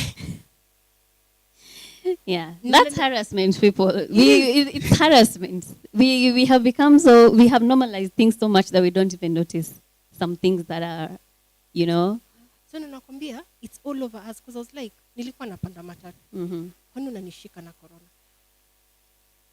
Hata sina corona, by the way. No, even generally. before corona, why are you touching Yeah. me? It's my body. I have a right to say no. Mm-hmm. Alafu nikikataza, unaringa, peleka sura mbaya. Sadly, those are things that we face every day, and we are not keen Alafu to point out. tunalenga. Sindio? Tunalenga tu, we go on tunalenga. like, Yeah. Nimewazoea. But kwa nini nizoee? Yeah. Why can't you treat me correctly? Unitreat tu vizuri, nisikie nataka kupanda hii gari yako kila siku nikipita hapo. You get into a mat already, like, unakaa, mtu anakuja na kusongea karibu hivi. Even before corona, again, of course, corona takes it to another level. Yeah. But tulikuwa tunakaa gari inafaa kubeba watu watatu, umewekea mtu wanne pale. Mm-hmm. When you complain about it, because I need personal space. And I complain naambiwa nini? Shuko ununue gari yako. Very true. It Very is true. harassment Yeah. in every sphere. In every Now, when sphere. you take it to the job place, Yeah. very few women get to rise to the top. Kwa sababu gani? We have been categorized as being weak, Mm-hmm. but we have brains. Yeah. Ile vitu naweza nikafikiria na yenye Charlie atafikiria, tuko same level. Mm-hmm. But again, psychology teaches us that women, our development pace, iko seme kama, if you put two 30-year-olds pamoja, Yeah. the woman's thinking is like 3 years ahead of the man's thinking. Very true. Our maturing is much more faster. Because, again, taking it back to the homestead, tulilelewaje? You have older brothers, wamekushinda miaka 2-5, but what happens? Mimi ndio nitapika, mimi ndio nitaorganize vile tutakula, True. nitafua manguo zenu, nyinyi mnafanya. Si tuna chill So tu. nimejua kujipanga na bado I make time to read.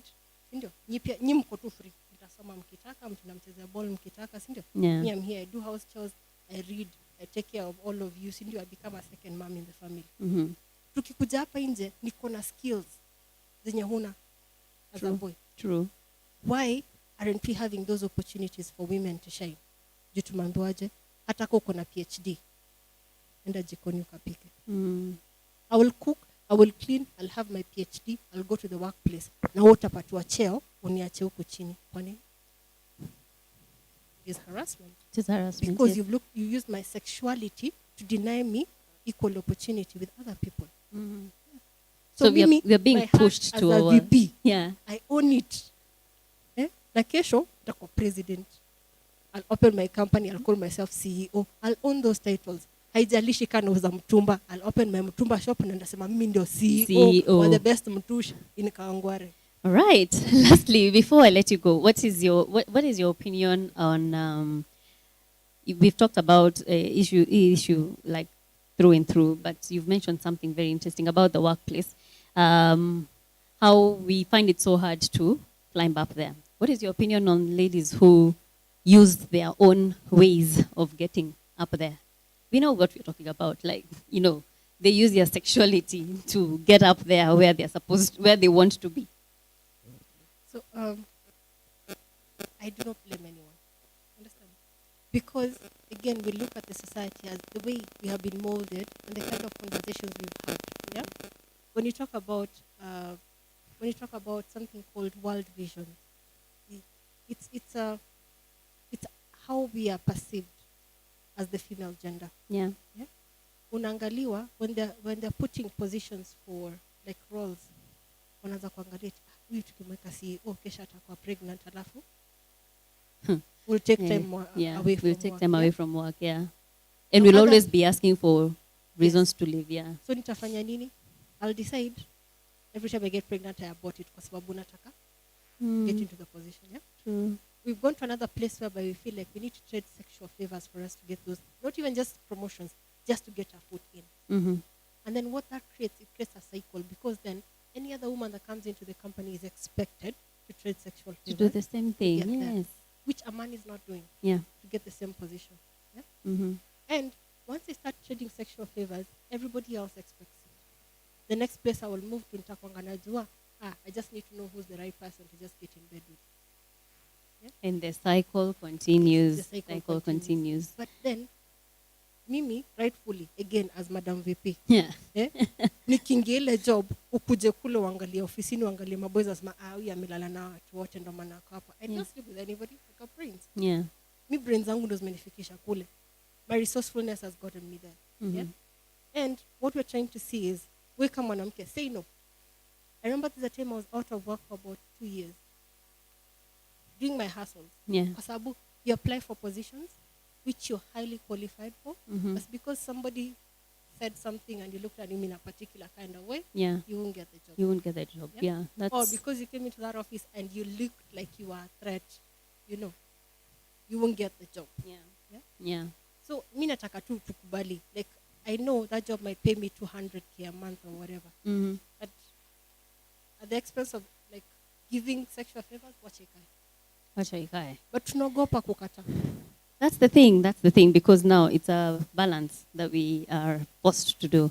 So as we wrap up this conversation, maybe you can share with the viewers who would like to contact you in your position, maybe in the real estate. You didn't actually tell us the name of the company. so that we know what the name of that company is, and then maybe you can mention the packages and where we can find you guys. Okay, so we like we've taken a bit of a step back because of Corona. Yeah. Again, like we can't get like multitudes of people in for training. Yes. So the first thing is the company is called Tenants Become Landlords. I said it. Okay. Tenants become landlords. All right, I missed that. Yeah. So like we said, our mission is to convert people who are in rental positions to also get like into a space whereby they can own property Yeah. and start monetizing it. Okay. Yeah. So we are hoping like come 1st of August, we should be able to like get small groups together and start doing training. Okay. So essentially what we're trying to get is get as many young people in a space. Yeah. Let's You see. can tell them. Yeah. This is the camera that we are using. So we're trying to get like as many young people. Our target is 17 million young people. Yeah. Wow, that's ambitious. Yes, but Yeah. it's going to be phased. Okay. Yeah. Yeah. So of course, Kawaida, because we're in Nairobi becomes our rollout ground. Yeah. Yeah. So we are targeting to get as many young people. They come together, register on our portal, get training, then we classify them into the segments depending on what your talent is, depending on what your skill is. Okay. Then we start teaching you how to monetize your skills and your talents. All right. Once you start earning from that, then now you can start saving up. Mm-hmm. And while you're there, like there's packages for owning homes, there's packages for owning land. We have alternatives for you to set up your own business as you can go into agribusiness. Mm-hmm. So it's going to be across the range depending on where you fit into. Okay. And you get training in that relevant field. You get support so that you're able to like start building up on what you already have. Yeah. And eventually you're able to build your portfolio. All right. Okay. So I hopefully will come back Mm-hmm. when we are on the day that we are doing the launch, or we can invite you guys to come Yeah. when you're doing our launch. For sure. For sure. Yes. Yeah. Then now, of course, like we'll have first priority for that registration. Okay. But because of Corona, Mm-hmm. we are taking it a bit slow for now. Ah. Okay. So you can find us. Mm-hmm. If you call my office number, am I allowed to do that? Yes, you can. Yeah, you can talk to them, tell them the name of the company again, your contacts, where they can find you and reach you, even if it's your number, social media platforms, wherever we can find you. Okay, so in order for you to take advantage of our opportunities on Tenants Become Landlords, you can call us on 0752 195 195. You can say that again. 0752 195 195. Okay. Then you can go on our website. It's www.tbl.or.ke. Mm-hmm. And you can get any information that you need.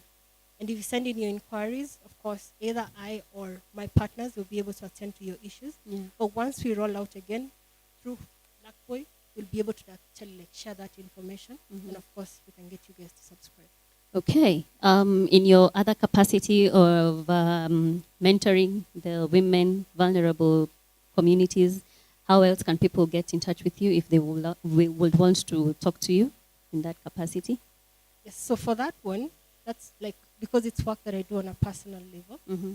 However, we're intending it to take it like to the next notch, which is we are setting up a safe house. Yeah. Because we have identified that a lot of people, when you're in abusive situations, it's very hard for you to live because you have nowhere else to go. Yeah? So we'll be setting up a safe house so that people can have a place where they can run to while they transition out of the abusive situations. Yeah. If you need to talk to me, find me on Facebook. My name is Mecha Angel. You can find me on Twitter as Angelique. And you can find me on LinkedIn as Angela Mecha. Just inbox me. Let's have that conversation and see how we can assist you. Wow. Thank you so much, Angela. Thank you you for coming to the show. Wow, that information was just so loaded, Yani. I think we'll have to rewatch this to see to even get more information, But thank you so much for coming. Thank you very Keep much. doing what you're doing. Keep doing what you're doing. I'm sure. Hope to come back. Yeah, you'll have to come back. Yes, you'll have to come back. We'll want to have you back once more and keep doing what you're doing. I'm sure you're changing society in one way or another through whatever initiatives that you are doing. So keep doing you. Go strong. Thank you very much. Yeah. I hope you also able to pay it forward. Just touch one life every single day. That's all you need to do. That's our hope. Thank you very much. All right, ladies and gentlemen, as we let Angela go, that was a loaded conversation, but I'm sure you guys have had something that has just clicked in your mind somewhere. So if you need to talk to Angela, she's given us her social media platforms, and I'm sure you can reach her in at your own time or whatever time you need to talk to her. But Fearless Band is here to entertain us as we transition to the next segment of the show. Keep it locked, guys.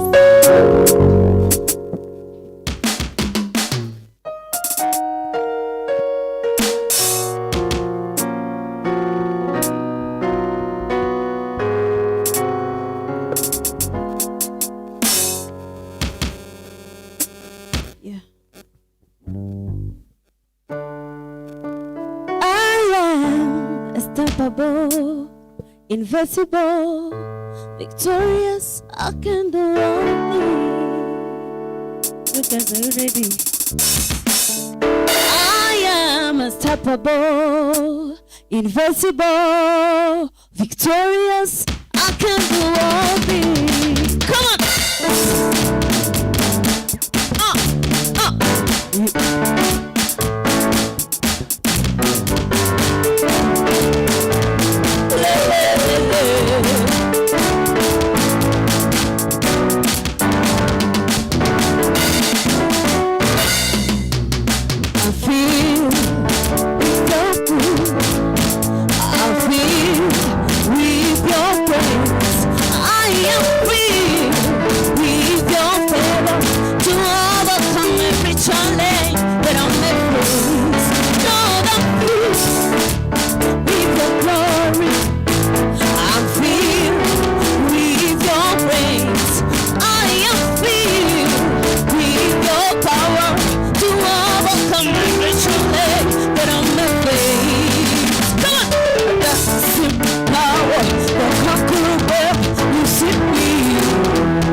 I'm filled with your praise.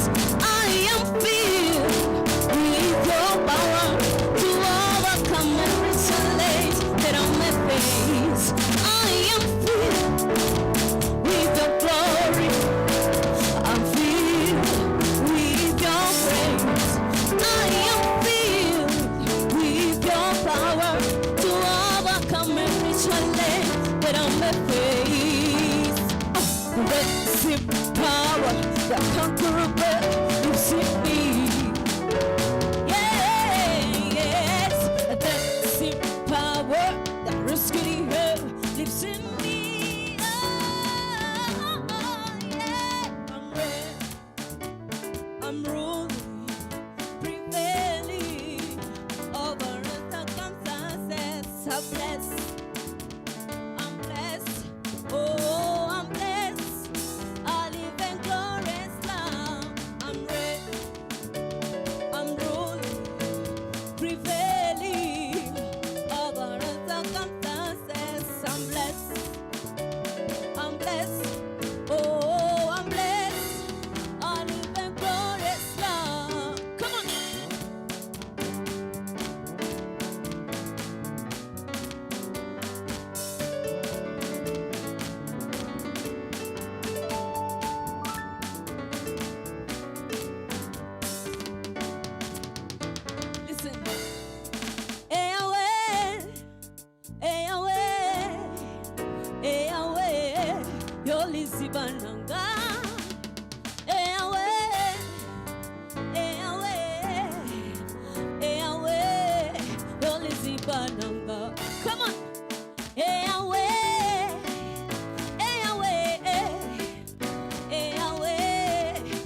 kumamea. Come on, akumama kumamea we.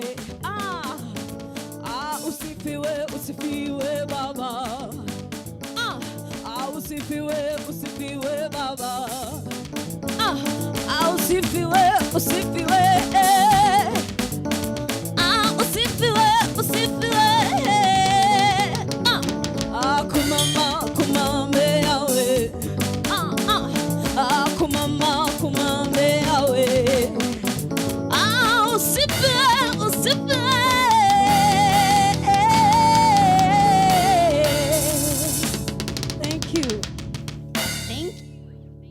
Thank you. That was powerful. Thank you, Fearless Band. We are still live on YouTube, on Facebook.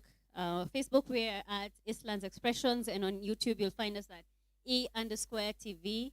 In any pale, subscribe, comment. We'd like to hear you guys. We'd like to hear where you guys are watching this show from. And also give us your views on what the topic of the day is. We are talking about teenage pregnancies. We are talking about sexual and gender-based violence. And this week, our crew had a lot of time to lienda pale mtaani, Huruma. We're going to shout out one of the amazing dance crews that we've had the opportunity to work with right here on EASTLANDS Expressions. They are called Linka's Dance Crew.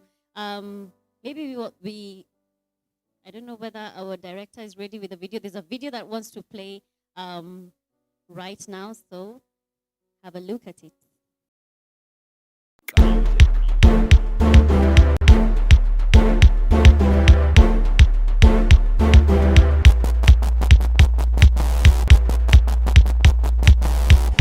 Okay, mimi naitwa Ruben Oyande from Mabatini, Huruma. Si ni Linka's Dance Crew. Tumeanza kudance 2016 but professionally tumeanza 2017. Kama crew challenge tunapitia ni ukosefu wa juu tunapiga ngatizi kwa classroom. Sometimes watu wanafaa kusoma, sasa inabidi tumepositize kwanza. Na mimi kibinafsi nika dem nikienda home late, maybe tumetoka tizi saa 3. Mama anaanza kugombana. Watu wengine huko nje wananichukulia nika sijui kitu nataka kwa life juu kupiga tizi. Yaani wanachukulia nika dance ilipi. Okay, Squared wanatupatia platform kama si madansa. Azin tuna showcase kitu tuko nayo. Juu tukikaa hapa kwa hall tukishinda tukidance, hakuna siku tutakuwa tumejulikana. So Squared wanafanya kazi poa kwa kutupatia hizo ma platform. Nikianza last year wametuwekea competition. So hiyo competition imesaidia, si unajua si kama youth tunapenda kitu inatumotivate ndo tupush harder, si ndio? So Squared wametupatia kompe, tukaenda tukashinda Linka's Dance Crew. Hiyo pesa imetusaidia kivyetu, tukabuy costumes zingine zenye tunajihitaji. Juu kama ingekuwa hiyo competition maybe tungeanza kuacha kudance. Tulishike watu huko na tupate pesa za kubuy costume. But Squared wametufanya kazi kwa easier. Apart from me kuperform, kitu kingine ni bamba ni nikiona madancer wengine wakiperform, yani nisikie tu vile audience usikie wakiwatch mimi nikidance. Wenye tulienda huko compare kuwa ngumu sana. Madance crews zilikuwa zimejitokeza kwa wingi. Si by the way tulikuwa tuna expect kama tunaweza shinda hiyo compare. But God alikuwa na sisi, compare ilikuwa successful, tukashinda kama number 1 na bado tunajua tutaingangania bado tuishinde tena this round ikikam. Linka's Dance Crew. Yeah. Wapi dunia wasi wakikuta. You are being presented with this trophy as the champions of EASTLANDS Expression December 2019. Yeah. Shake hands. Thank you. TPP akiwa pale tulikuwa honored sana. Cause hatukuwa tunajua kama mtu mkubwa kama yeye wako hapo. Sisi kwa tuna perform, kama ndio tuna perform mengi. Na tukashinda, at least alitu recognize, tukajua tunaweza fanya kitu more than that.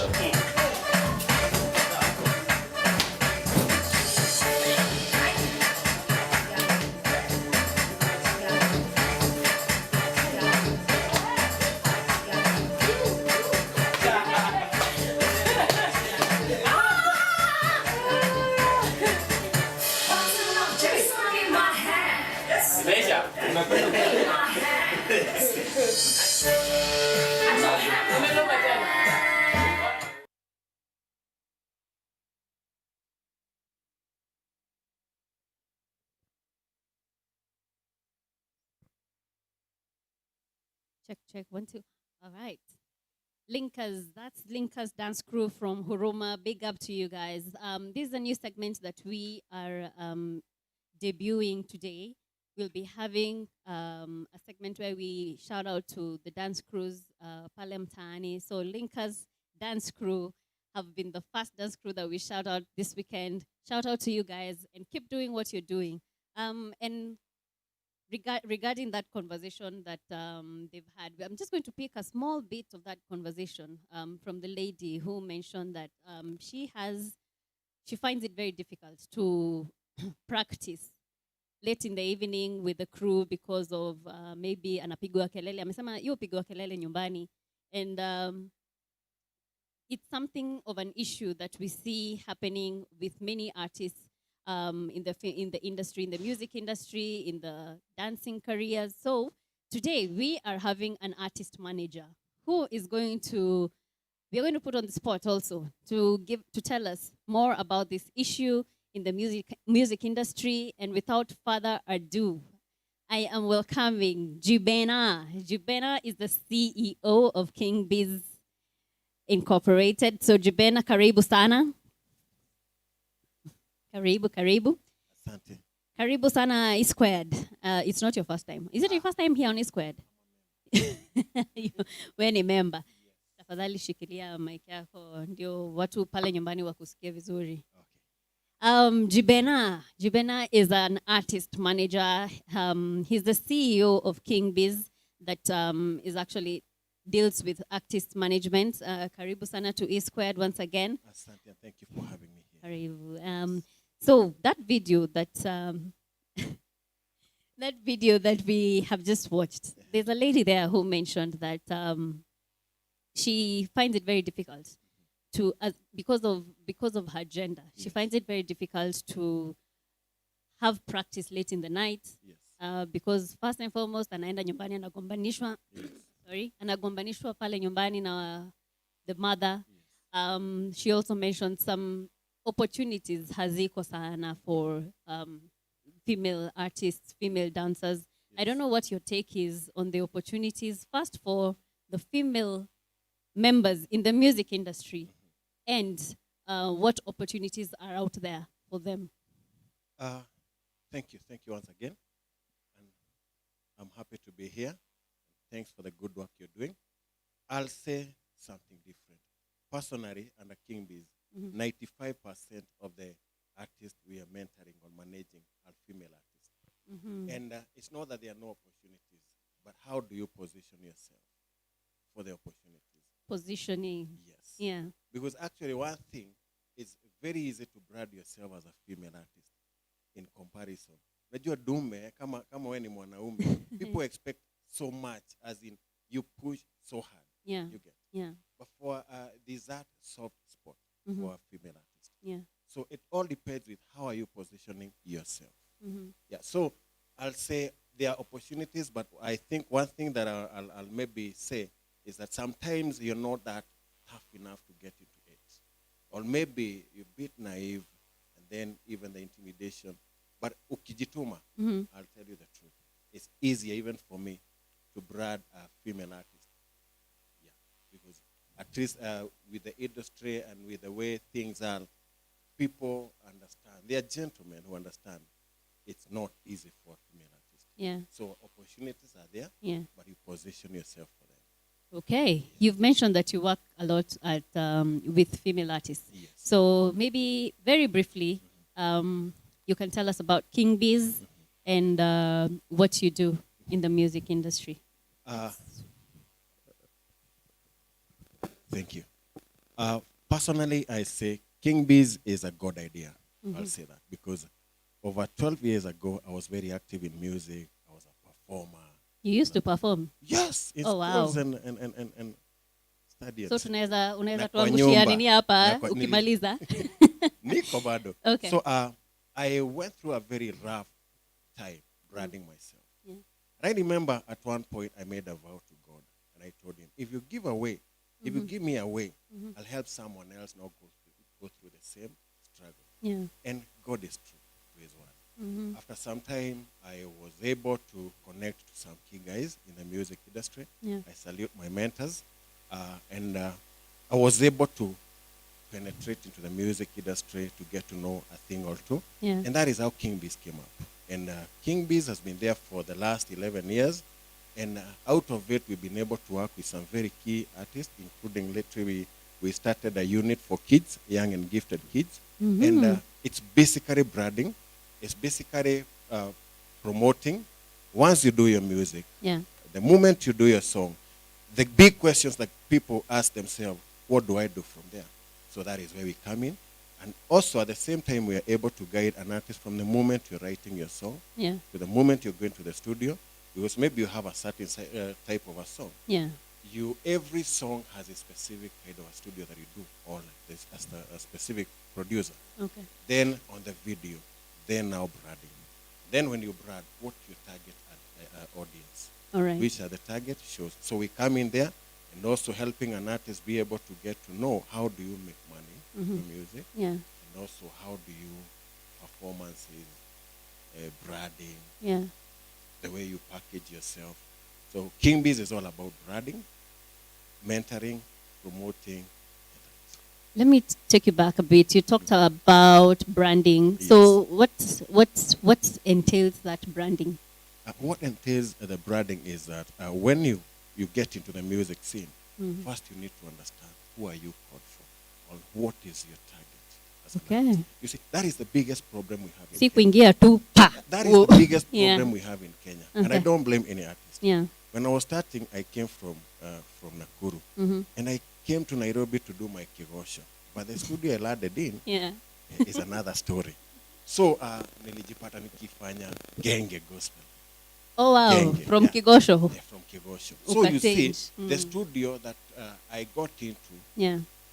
they did not get to understand the Kigosho thing. Get the point? Yeah. So getting to understand what is it that you want to do in the music, or what are you called for, or what is it that you packaged for, Yeah. or what are you easy in doing. Yeah. Then you're able to understand where do you take your music, or where you cannot be a worshiper and doing hip-hop concerts. You get the point? Yeah. So you get yourself into the line where your music is being consumed. You get your links. They say your network is your network. Yeah. You connect with the people who are into your line of branding. Then you're able to brand your music, or you're able to brand, or how do you even appear? Yeah. You don't come today ukiwa hivi, kesho uko vile. So in branding, you're able to tell which line of music are you in, and who is your target audience, which are the target shows, and that is what we help an artist to do. At least to get to understand your brand, what consists in the brand that you're carrying. Okay. Yes. Recently, we've been having issues in the gospel industry here in Kenya. And there's word out, people are just having conversations and they're like, I don't think we have a gospel industry here in Kenya. Watu wameanza kwenda hivi na hivi. Do you feel like gospel artists are lacking mentorship, or where is the problem really? Because 1 minute you're in gospel, Yes. tomorrow tunasikia umerelease ngoma ya secular, and you still call yourself a gospel artist. So we are torn between, do we call you a gospel artist? Do we call you? That's secular. Yeah. First, I'll like to clarify one point. Gospel ministry is still very there. It's only that in Kenya, mostly the things that are highlighted most are the negative. Yeah. But I'll tell you for sure, there are so many gospel ministers, like of Eunice Jerry, Mercy Masika, Gloria Muriro, among others, Yeah. that are into music, that are fully into music, and to ministry music. So what is happening is that most people highlight on the negative. But as a matter of fact, there are people who are doing real music. But the point is, another thing I would like to highlight on discipline. You see, when you started, there's that point of humility. I'm like second to Jesus. Yeah. Abraham is my brother. He serves me water in heaven. When you're starting, that is the thing. When an artist comes to you, you would think like Enoch. Enoch ni underdog when it comes to righteousness. Yeah. But the moment you get your ground, how do you maintain your discipline? Yeah. How do you maintain that thing I said about branding? You know, when you don't understand yourself, you'll fall for anything. Very true. So you'll get maybe secular music is doing good, and because you want to impress a certain kind of people, you'll fall into it. But when you understand yourself and you're patient enough, Yeah. you'll not compromise.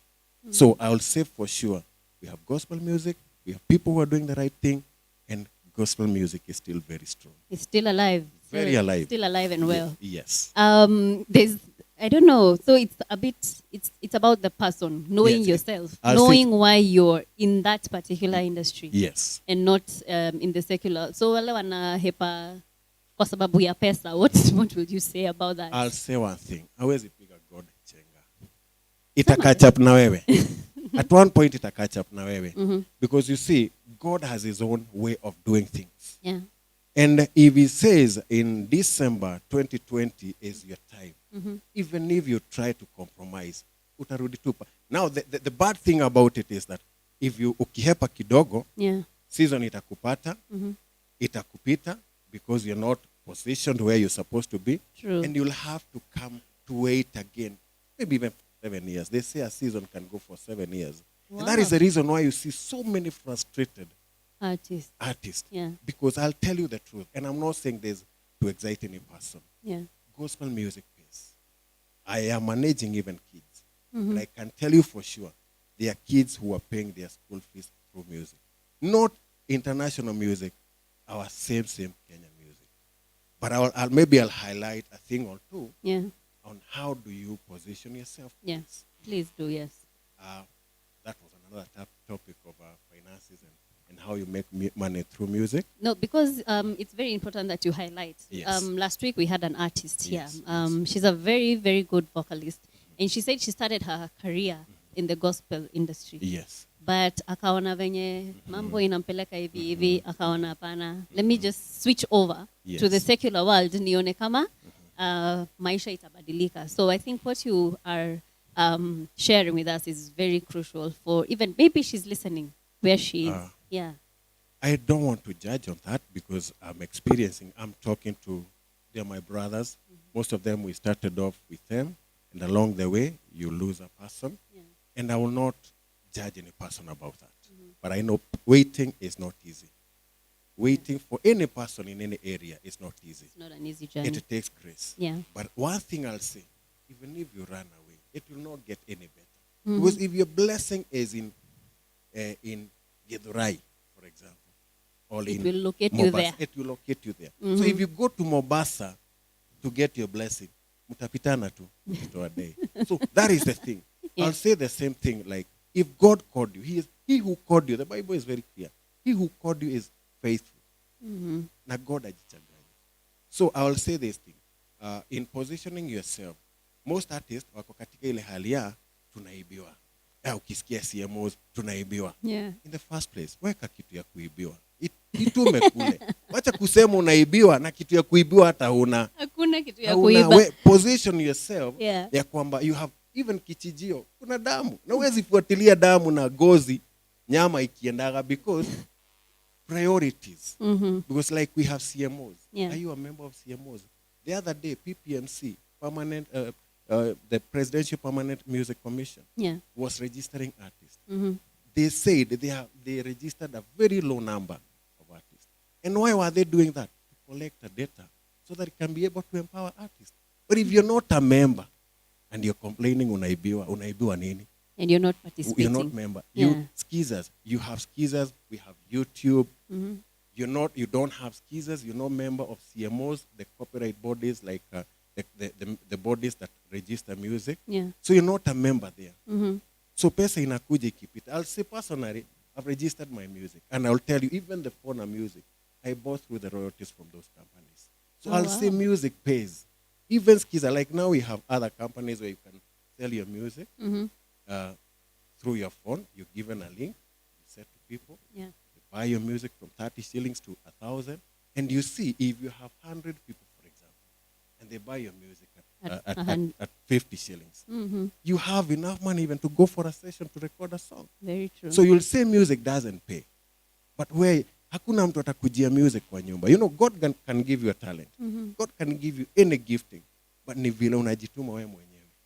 Huwezi kuwa kwa nyumba, unasema music inaimbiwa, hizi platforms. And then, wengine hata wajuagi ni nini inaibiwa. Unasoma kama mahali, unasema tunaibiwa. You need to, you do your part. Yeah. And even when God is coming, let him get you into that light. Umejiposition. Yeah. But even if you run, you'll still come back. So that is the painful thing. When you run, because it's the same God who gave you the talent, you'll come back. You'll still come back. Yes. So I think the problem with, I think a lot of artists complaining hawalipwi kwa sababu hawajioni wakiitwa kwa those big concerts. And the you know, those are the places where we can see tunaona huyu mtu, but hawajui that you can also make money from, you know, the skizzers that you're talking about. Actually, I was about to say that. Yeah. That we don't all make money the same way. Yeah. I've been managing artists for the last like 10 years. And I can tell you, there's an artist who will try to sell their CDs. They will not sell anything. There's another who doesn't sell even those skizzers. But there's another who, when it comes to selling the skizzer, they get 6 figures every month. Oh, that happens? It happens. 6 figure? Yes. For skizzer? Yes. Wow. Because okay. if you have your skizzer and you're able to give to a number of like 500,000 people, that is money every month. Skizzer takes money like every week. So per month, even they are paid monthly. So you're able to make that money because the number of people you've given is wanakatwa pesa inaenda wapi. And then even you take to the skizzer companies, you even don't have statistics, you don't know how your music does, unaibiwa tu. So it's something that you have to show your interest in music. You have to show how much do you feel about your music, because just like small baby, if you don't show your kid interest, the way they'll grow, you'll be able to tell. Yeah. Music is like that. It's the same thing. The attention you give to your music is the same attention it gives you when it comes to royalties and paying you back. Okay, Wasani, I hope you've got that and you run with it to the bank. Yeah. Let me put a hold on this conversation. We want to replay the video that we've played. We played earlier before this conversation. Yes. So, guys, take a look at this.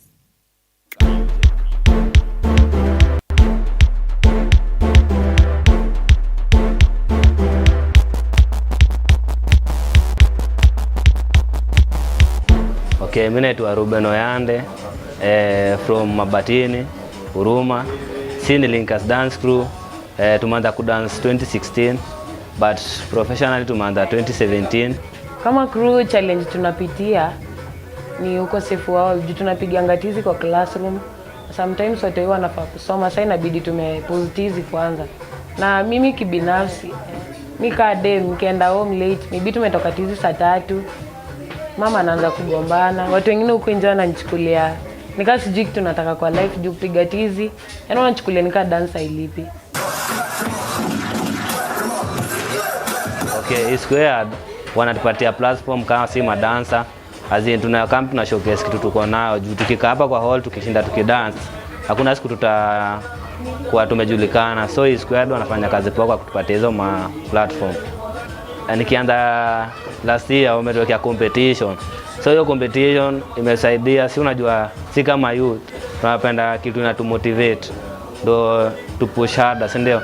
So squad wametupatia compete, tukaenda tukashinda Linkers Dance Crew. Hiyo pesa imetusaidia kivyetu, tukabuy costumes zingine zenye tunajihitaji. Juu kama ingekuwa hiyo competition maybe tungeanza kuacha kudance. Tulishike watu huko ndo tupate pesa za kubuy costume. But squad wametufanya kazi kwa easier. Apart from me kuperform, kitu kingine ni bamba ni nikiona madancer wengine wakiperform, yani nisikie tu vile audience usikie wakiwatch mimi nikidance. Wenye tulienda huko compete kuwa ngumu sana. Madance crews zilikuwa zimejitokeza kwa wingi. Si by the way tulikuwa tuna expect kama tunaweza shinda hiyo compete. But God alikuwa na sisi, compete ilikuwa successful, tukashinda kama number 1 na bado tunajua tutaingangania bado tuishinde tena this round ikikama. Linkers Dance Crew! Yeah! Wapi dunia wasi wakikuta? You are being presented with this trophy as the champions of EASTLANDS Expression December 2019. Yeah. Shake hands. Thank you. TPP akiwa pale tulikuwa honored sana cause hatukuwa tunajua kama mtu mkubwa kama yeye ako hapo. Sisi tulikuwa tuna perform kama ndio tuna perform mengi na tukashinda, at least alitu recognize, tukajua tunaweza fanya kitu more than that.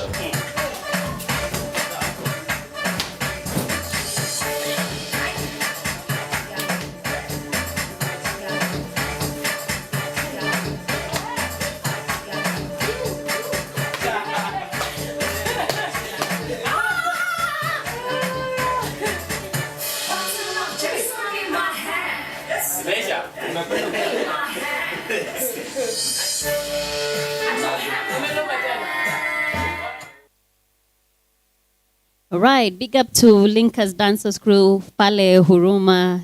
Keep doing what you're doing. You guys are doing an amazing job in what you're doing. So, Jibena, Yes.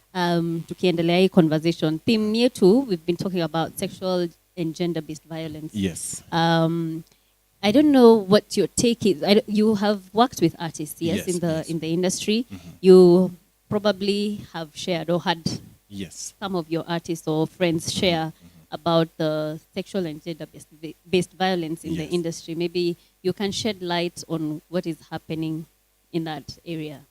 I'll say not everyone has the right agenda. Not everyone has the right agenda, and in every journey, you'll get people to distract you.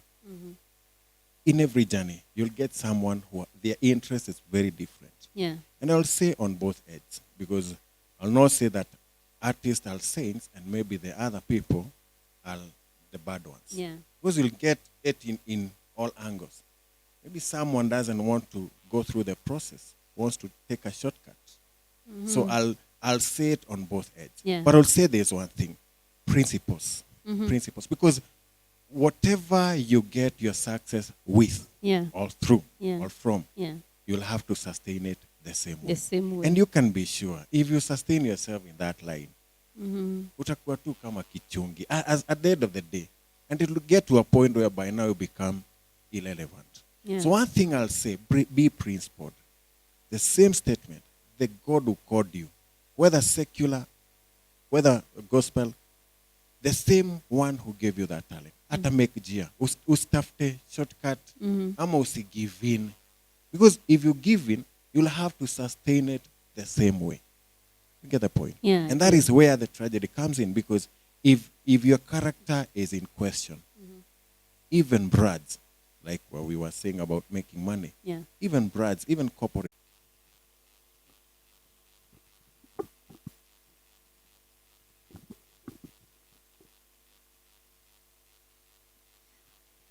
Okay.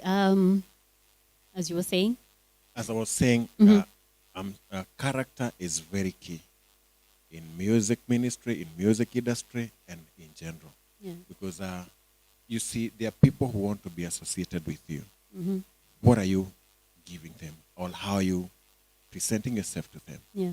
Because any person will want to work with a person, understanding their character, understanding their ways, understanding what you don't want to get to a point and then get surprised by something from a person you never expected. Yeah. So it's very key, having the right character, being disciplined, and being patient. Just be patient. Yeah. Don't push.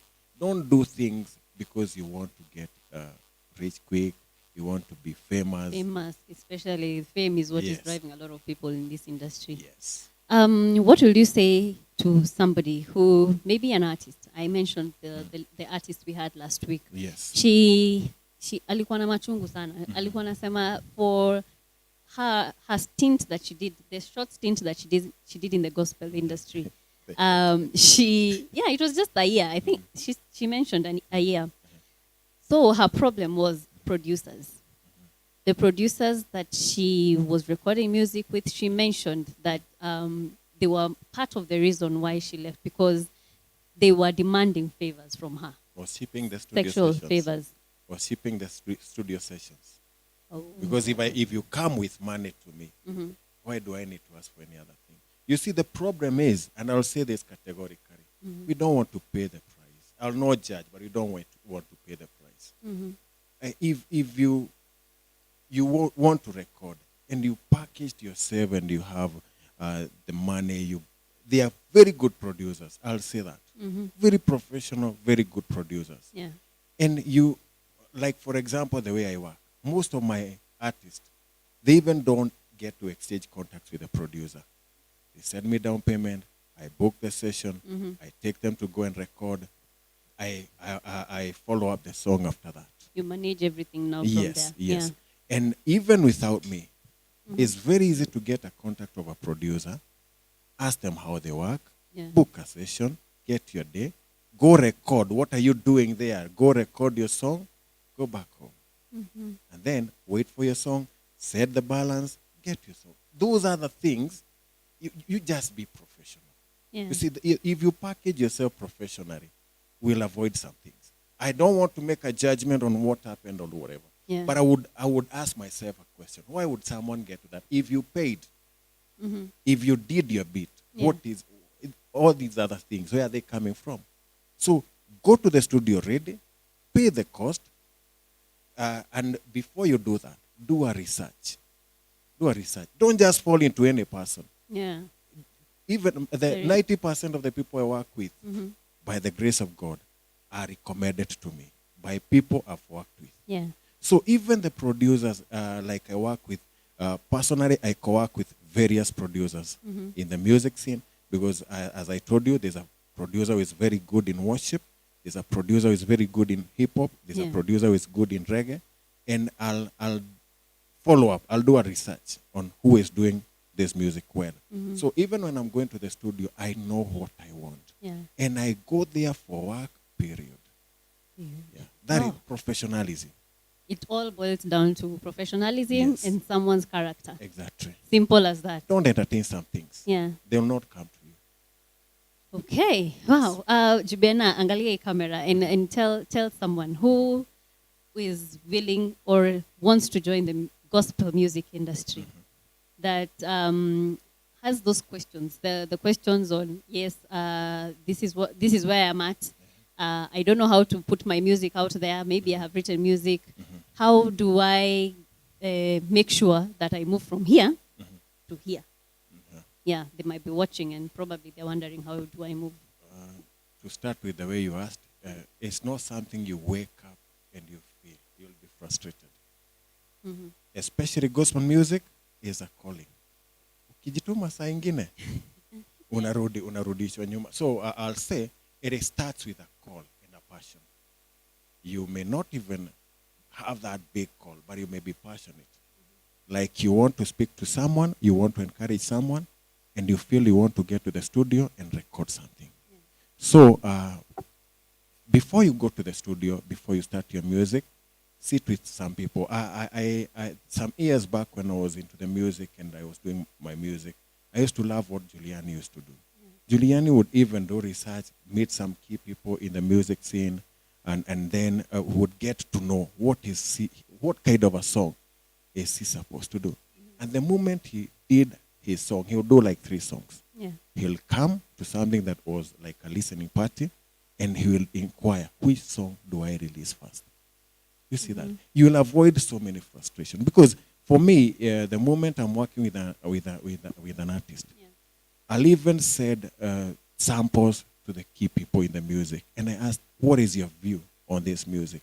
So if I involve them from the creating of the content, if I do whatever that they are devisers, definitely they will embrace the music. Yeah. So one thing I'll say, when you're doing that song, take your time.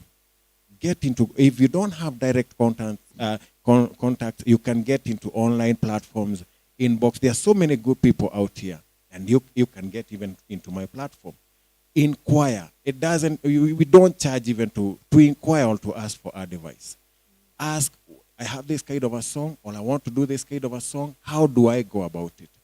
Then after you now arrange your music, you get to know which studio can I work with on this kind of a song, and then what do I do after that? And then you are also able to know where do you go from there, because the way you start, you have to see the end from the beginning. Yeah. You just don't bump into the studio, get the audio, you don't know what to do after that. True. Get to know the end from the beginning. Okay. As just like a good farmer, get to know you want to plant cabbages. Yeah. Where do you take them after that? So you need to see the end from the beginning sit with the right people, be patient. Don't have an urge for music and tomorrow you're in studio. Organize yourself, take your time, and when you do your music, you love it. I've seen people who do 2 songs, and they do so well because they did research. Yeah. They understood that besides ministry, this business. This business. I'll say like for us with King Biz, kingdom first, then business. You can never separate the two. Because any kind of a music that is consumed by people, it attracts money. True. Whether you're so born again, whether you're just there, but music should attract something at the end of the day. All right. As I let you go, what do you think are the key, from the top of your mind, what are the key ingredients for a successful music career here in Kenya? Preparedness, definitely. Research, you do research. Patience is very key. Patience is very key. And after you've been patient, also your network. You cannot do music and you don't know the people you're networking with.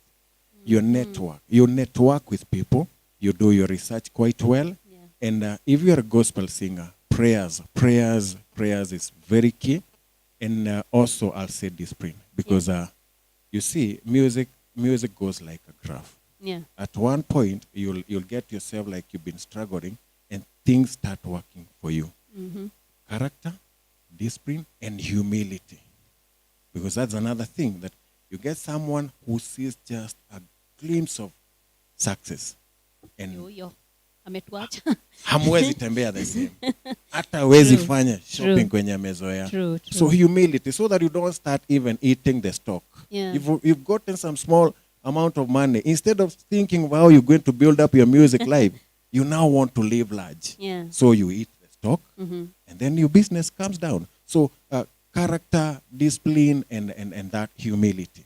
Because humility is key. Because if someone wants to connect with you, whether you're big, whether you're small, you must be reachable.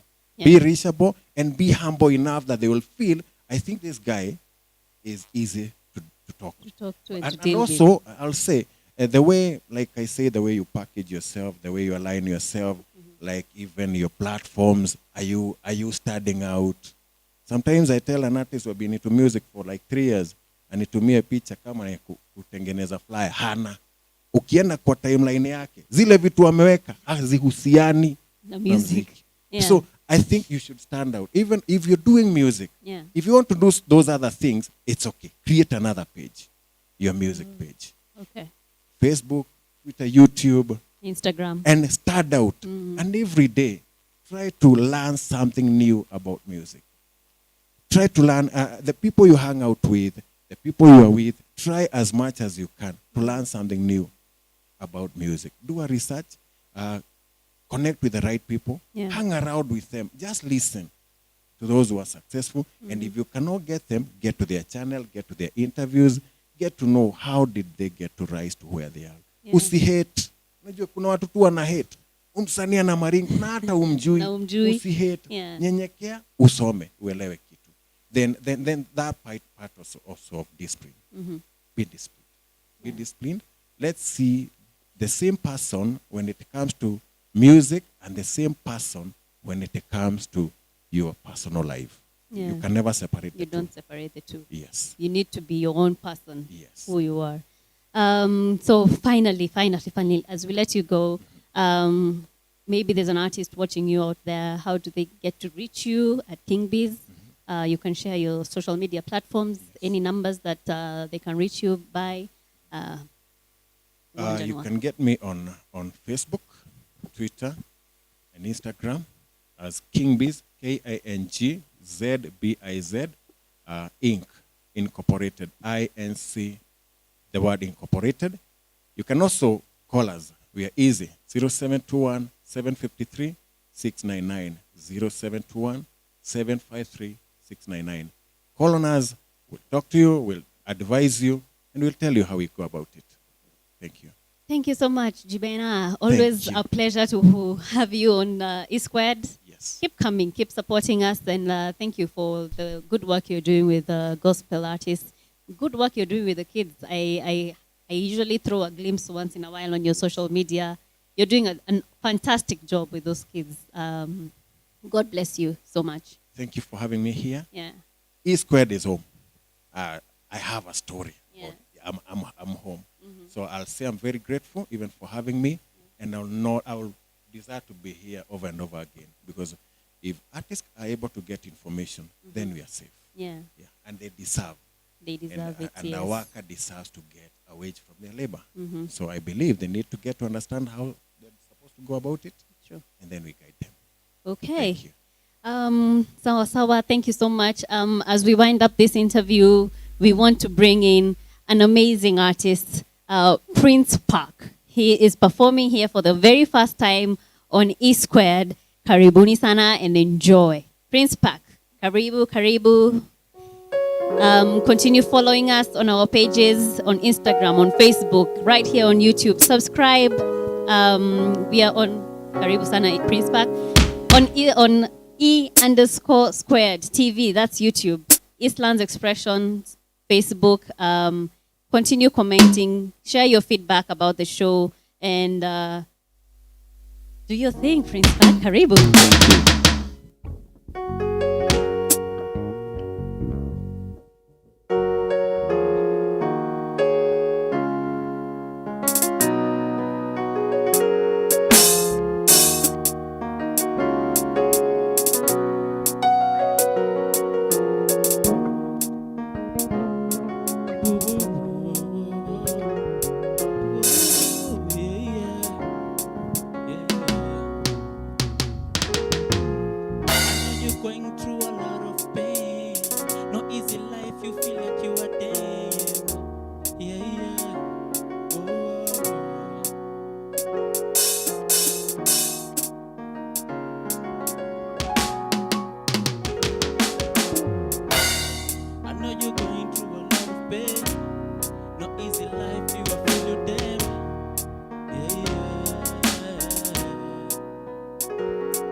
Yeah.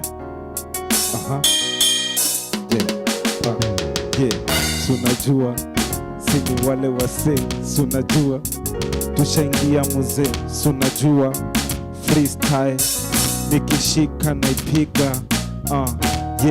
You know how we do this. Freestyle Buddha, twende kazi. Freestyle.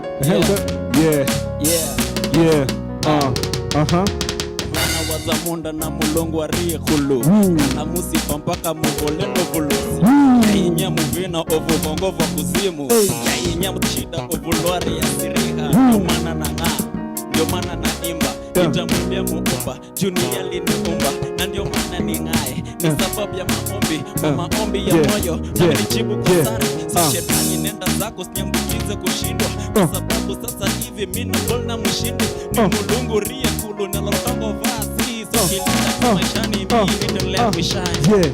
Akiroga pale na kiluya mimi naingia pale na kijaka dongingeka kagwatimo wasedonjo kanyo wanover kanyo jogo vende kanyo ini wachonango wasedonjo kanyo ini wachonango. Anytime you feel like you wanna give up, just play this melody. Just play on, play on, play on, play on. Pati mwenyewe bro. Unajua umepiga sauti nyingine hapa hadi watu wafikiri wajui nikawa wewe ni rapper. Mu chapa zote. Uchapa zote. Muimba, mu rap. Kitu ya kwanza manze, hebu introduce yourself manze, tujue wewe ni nani. Okay, this is Prince Park.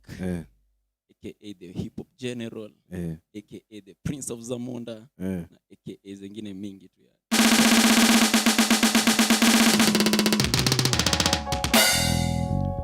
Huyo Charlie aongezwe mshahara kwa hiyo pesa yake aongezwe. We are live, ladies and gentlemen, on YouTube at E_Square TV, chilling with this an amazing man, one of the best #1 rapper. Yeah. You're a gospel artist. Yeah, I'm a gospel artist. Before tufike kwa mambo yako na kurap, please tell us about your journey. Kabla hujaanza kurap, umetoka wapi? Please. Well, my journey haijakuwa simple pia. Nilianza kuimba nikiwa high school. Okay. High school is when actually nilikuwa naimbanga tu ile ya for fun. See you hapo nikiimba. Naimba. I used to write songs lakini si songs zangu, songs za wase wengine. So nilikuwa chapa hizo ma rhythms naimba. Daro wase walikuwa wanapenda sana nikiimba hivyo. Ukiroga pale. Ukiroga hapo ma dance nini. Si kuanga though I come from a musical background. My siblings wa uimba. But si kuanga na ile ati nataka kuwa artist one day. So ile pressure ile high school pale juu unaimba, you can do this, fanya hiki kitu. It's like siwezi fanya hiki kitu. Nikienda hapo see you naimba people are like wananipush. Wanakupush pale, let's do this. So hapo form 4 ndo nikaamua acha nichukue hii career iko serious. Kwa serious na. Alafu hapo sasa ndio nikaamua kwa sasa ni yo brand Prince Park na nika create very biggest empire inaitwa Prince Crew Empire. Prince Crew Empire. Hapo tu high school bado my classmates wenye mpaka niko nao mpaka saizi. Tuka create your group hapo hivyo and then that's where the journey began. Okay, so kitu naniambia ni uli create group yako ya Prince Crew Empire ukiwa high school? Nikiwa high school, yeah. That's nice. Please tell us about your music. My music, so tukiwa hapo high school sasa. Mimi nakwambia story venye kulianza. Tukiwa hapo high school, muziki ilikuwa saa tulikuwa wengi. Mulikuwa mbogi like 20 people, everybody wants to naona, alafu ilikuwa like si tukimaliza tu form 4 kila mtu na njia yake. So tulikuwa wengi, we used to sing.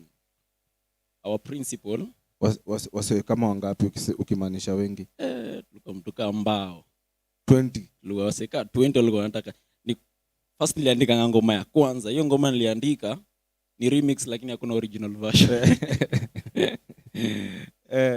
Ile mentality tu yani ya inakaa kuwa remix kwa sababu iko na wase wengi. Iko na wase wengi. Original version ndo nikuwa peke yangu. Watu remix yangu ile inaitwa For Deva. Hiyo ngoma hadi sijui iliendanga wapi.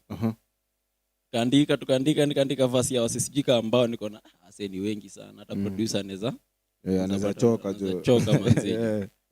Sasa kwa ngoma nikasema aje saa 10 ikifika tutaenda tufanye rehearsals. Hapo nilikuwa nataka kuangalia nani yako committed. Nani yako committed, nani yako serious. Saa 10 nikapata wase 8 peke yake. Nikasema ndo wenye naenda nao. Ndo wako committed. Ndo committed. Watu 8 out of 20. Hao 8 tukachapa. After high school wale 8 wakaanza kupungua. Of which size bado tumebaki sawa 5. Yenye sasa tunajua sasa this is what we want. So hii group yenu yote mlisoma nao shule moja, daro moja, desk mates. How was it kusoma shule moja, desk moja, mnapatana kila siku na well, ilikuwa fun kwa sababu first of all before tuanze kuimba tulikuwa friends. There is that relationship. Tulikuwa kwanza friends, unapata mimi nilikuwa kaa nyuma. Rasta stubborn. Nilikuwa kaa naye hapo nyuma. Then mbele ilikuwa Roy.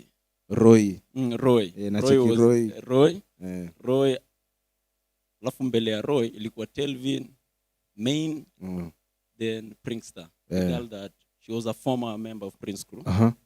So tulikuwa tunakaa sisi wote in fact row moja. Desk mates hivyo.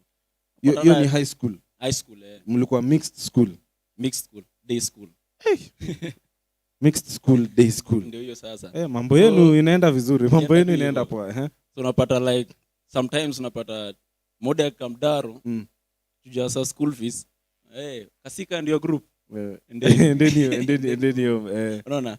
So ilikuwa ni kama like tulikuwa tusha create your relationship back in high school. All which ilikuwa sawa. I want to thank our principal Julius Kimani, yeye alikuwa kama manager wetu at that time. Kuna show yote kifanyika kama MFM kama shule anachapia hapo hivyo tunachapa show. Musical journey ilikuwa sawa, lakini ni vile tu kuwa na experience tulikuwa tunajua kitu sha make it kwa sababu tulikuwa pata hype nyingine mbaya from the school. So by the time tunamaliza hivi high school ndio tulijua huku nje ngangana kuna kutrek kuna ile manze lazima mutrek. So vile tulimaliza high school kaangana kutafuta mashows nini tukatoa ngoma yetu ya kwanza ilikuwa inaitwa Neno is our first song. Tukafanya ilikuwa out of fundraising. Hadi hiyo ilikuwa out of fundraising. Our parents kama watu yani kusupport akasupport yani. Alafu kulikuwa na a committee fulani ilitufanyanga hiyo fundraising. Big up to Telvinsky by the way. Ilifanyanga hiyo committee come through kufanya fundraising. Tukakuwa tukashoot video nyingine kali sana. Our first song inaitwa Neno. Hapa kwa ngoma yenu Neno unaniambia wazazi wenu ndio walisponsor because wali come through?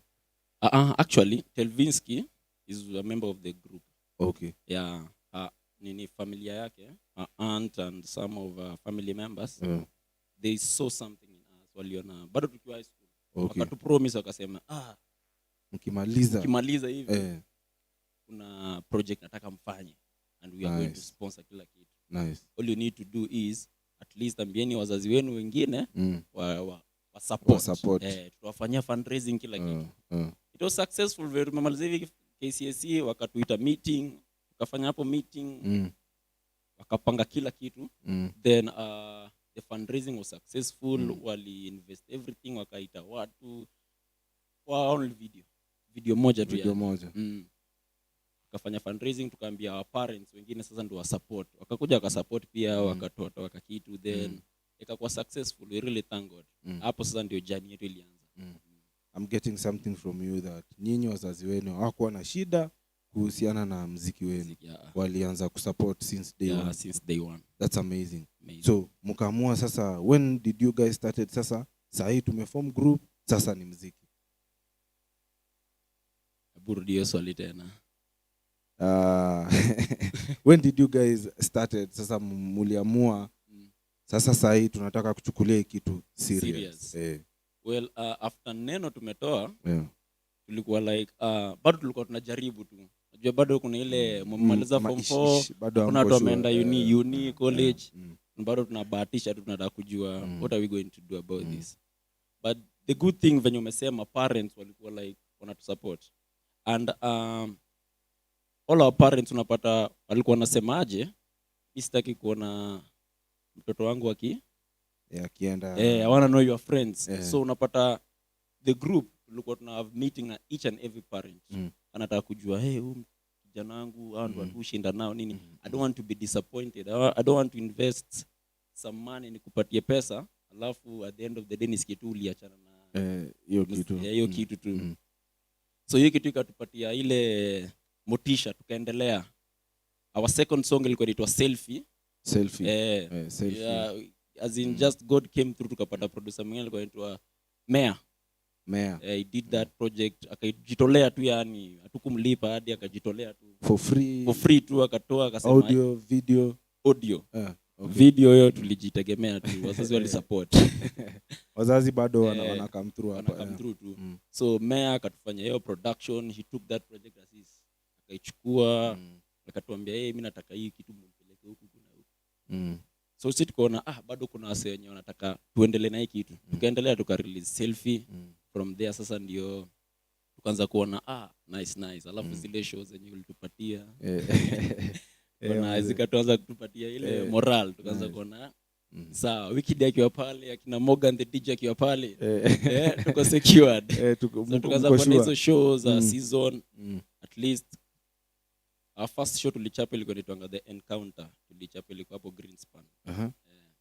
Tulichapa hiyo show and hiyo show turnout ilikuwa ni kama ni the whole school ndio ilikuja kwa hiyo show. Sasa ile shule percentage kubwa ilikuwa asi.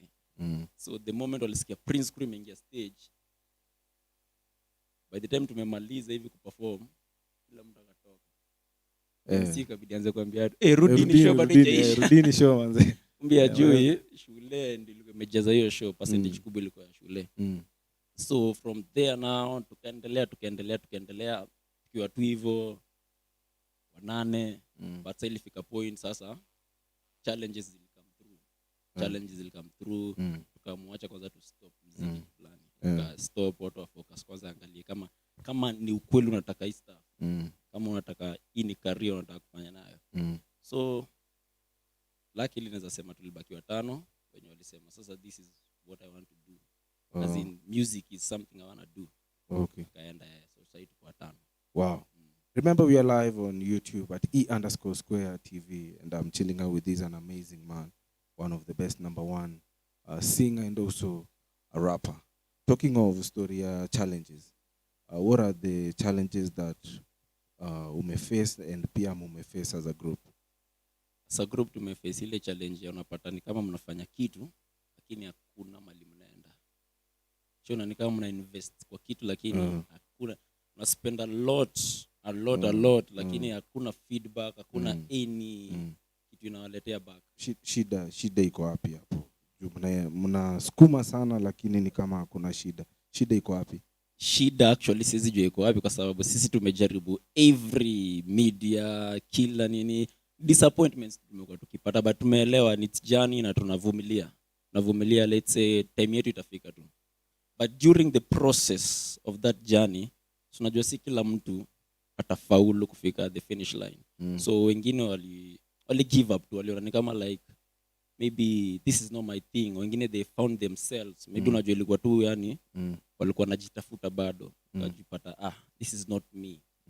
So challenges sisi tumepitia, si kutrek uzuri tunakuwa group, so ikifika ni time ya kutrek bro mna trek pale ukiita show utupatika kitu haina shida siku itafika tu tuna trek. So hizo ndo challenges tunapitia. Na pia kuna challenge nyingine most tunapitia as society yetu venye iko. Our society imeanza kunormalize immorality, especially for us young artists wenye tunafanya gospel, urban gospel. It's rare sana to reach out to a person aone this guy is doing serious gospel, especially if you are singing hip hop gospel. Our culture, African culture, haija accept the fact that hip hop can be holy. Haija accept the fact that hip hop can be wholly on to this is entertainment, it's showbiz, unaona.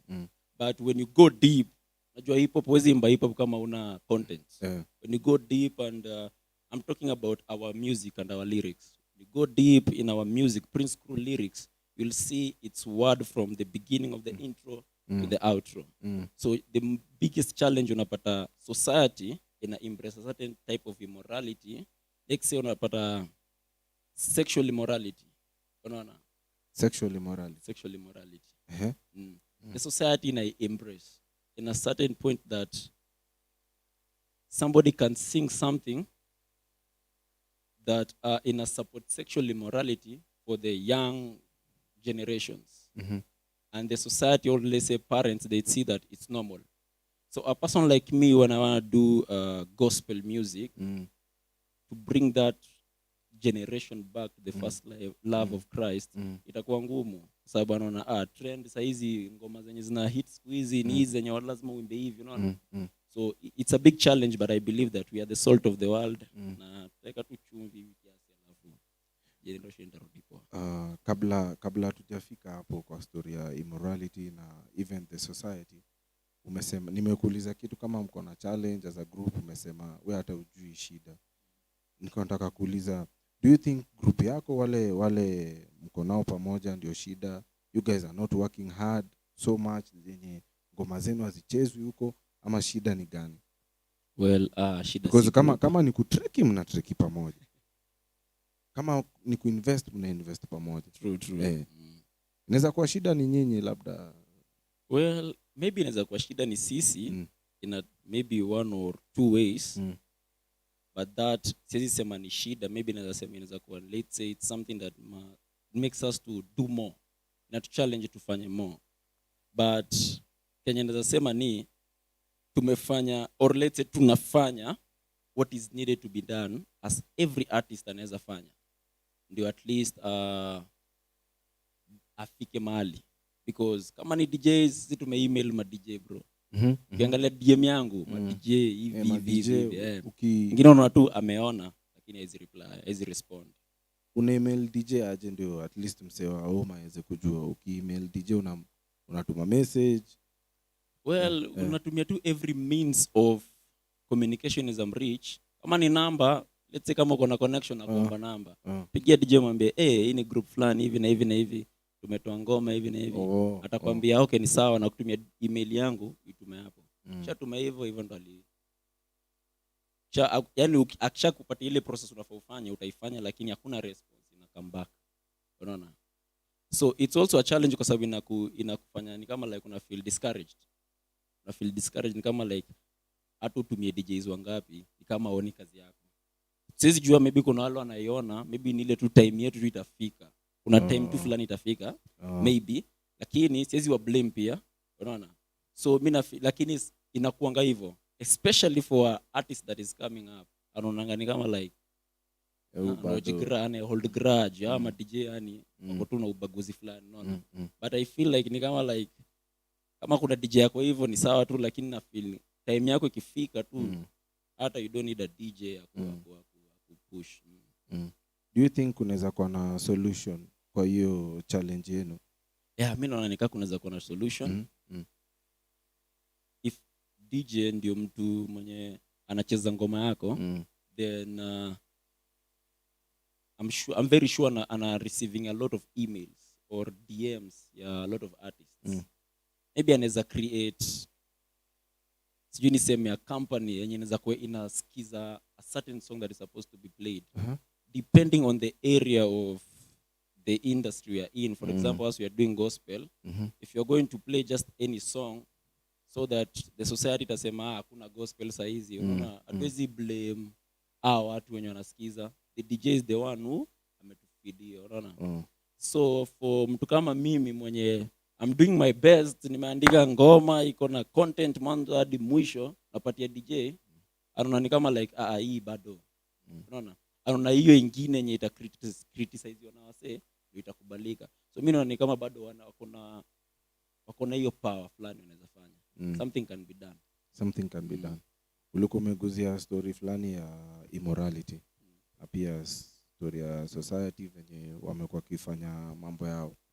Na of late kumekuwa na issue kidogo sana kwa story ya sexual based sexual violence based kitu kama hiyo, and kumekuwa na story like kumekuwa na pregnancy True. kwa kaunti zetu manze hapa Kenya. Na ball zimekuwa ngaziki watu wadogo sana, underage wamekuwa kipatiwa ball. Na mimi swali yangu juu hata nikiguzia hiyo story yako ya nini yenye umesema ya immorality, do you think as a boy child or as a upcoming artist unasupportiwa kwa kitu unadu? Na support in each way, sexual immorality Kwa kimziki.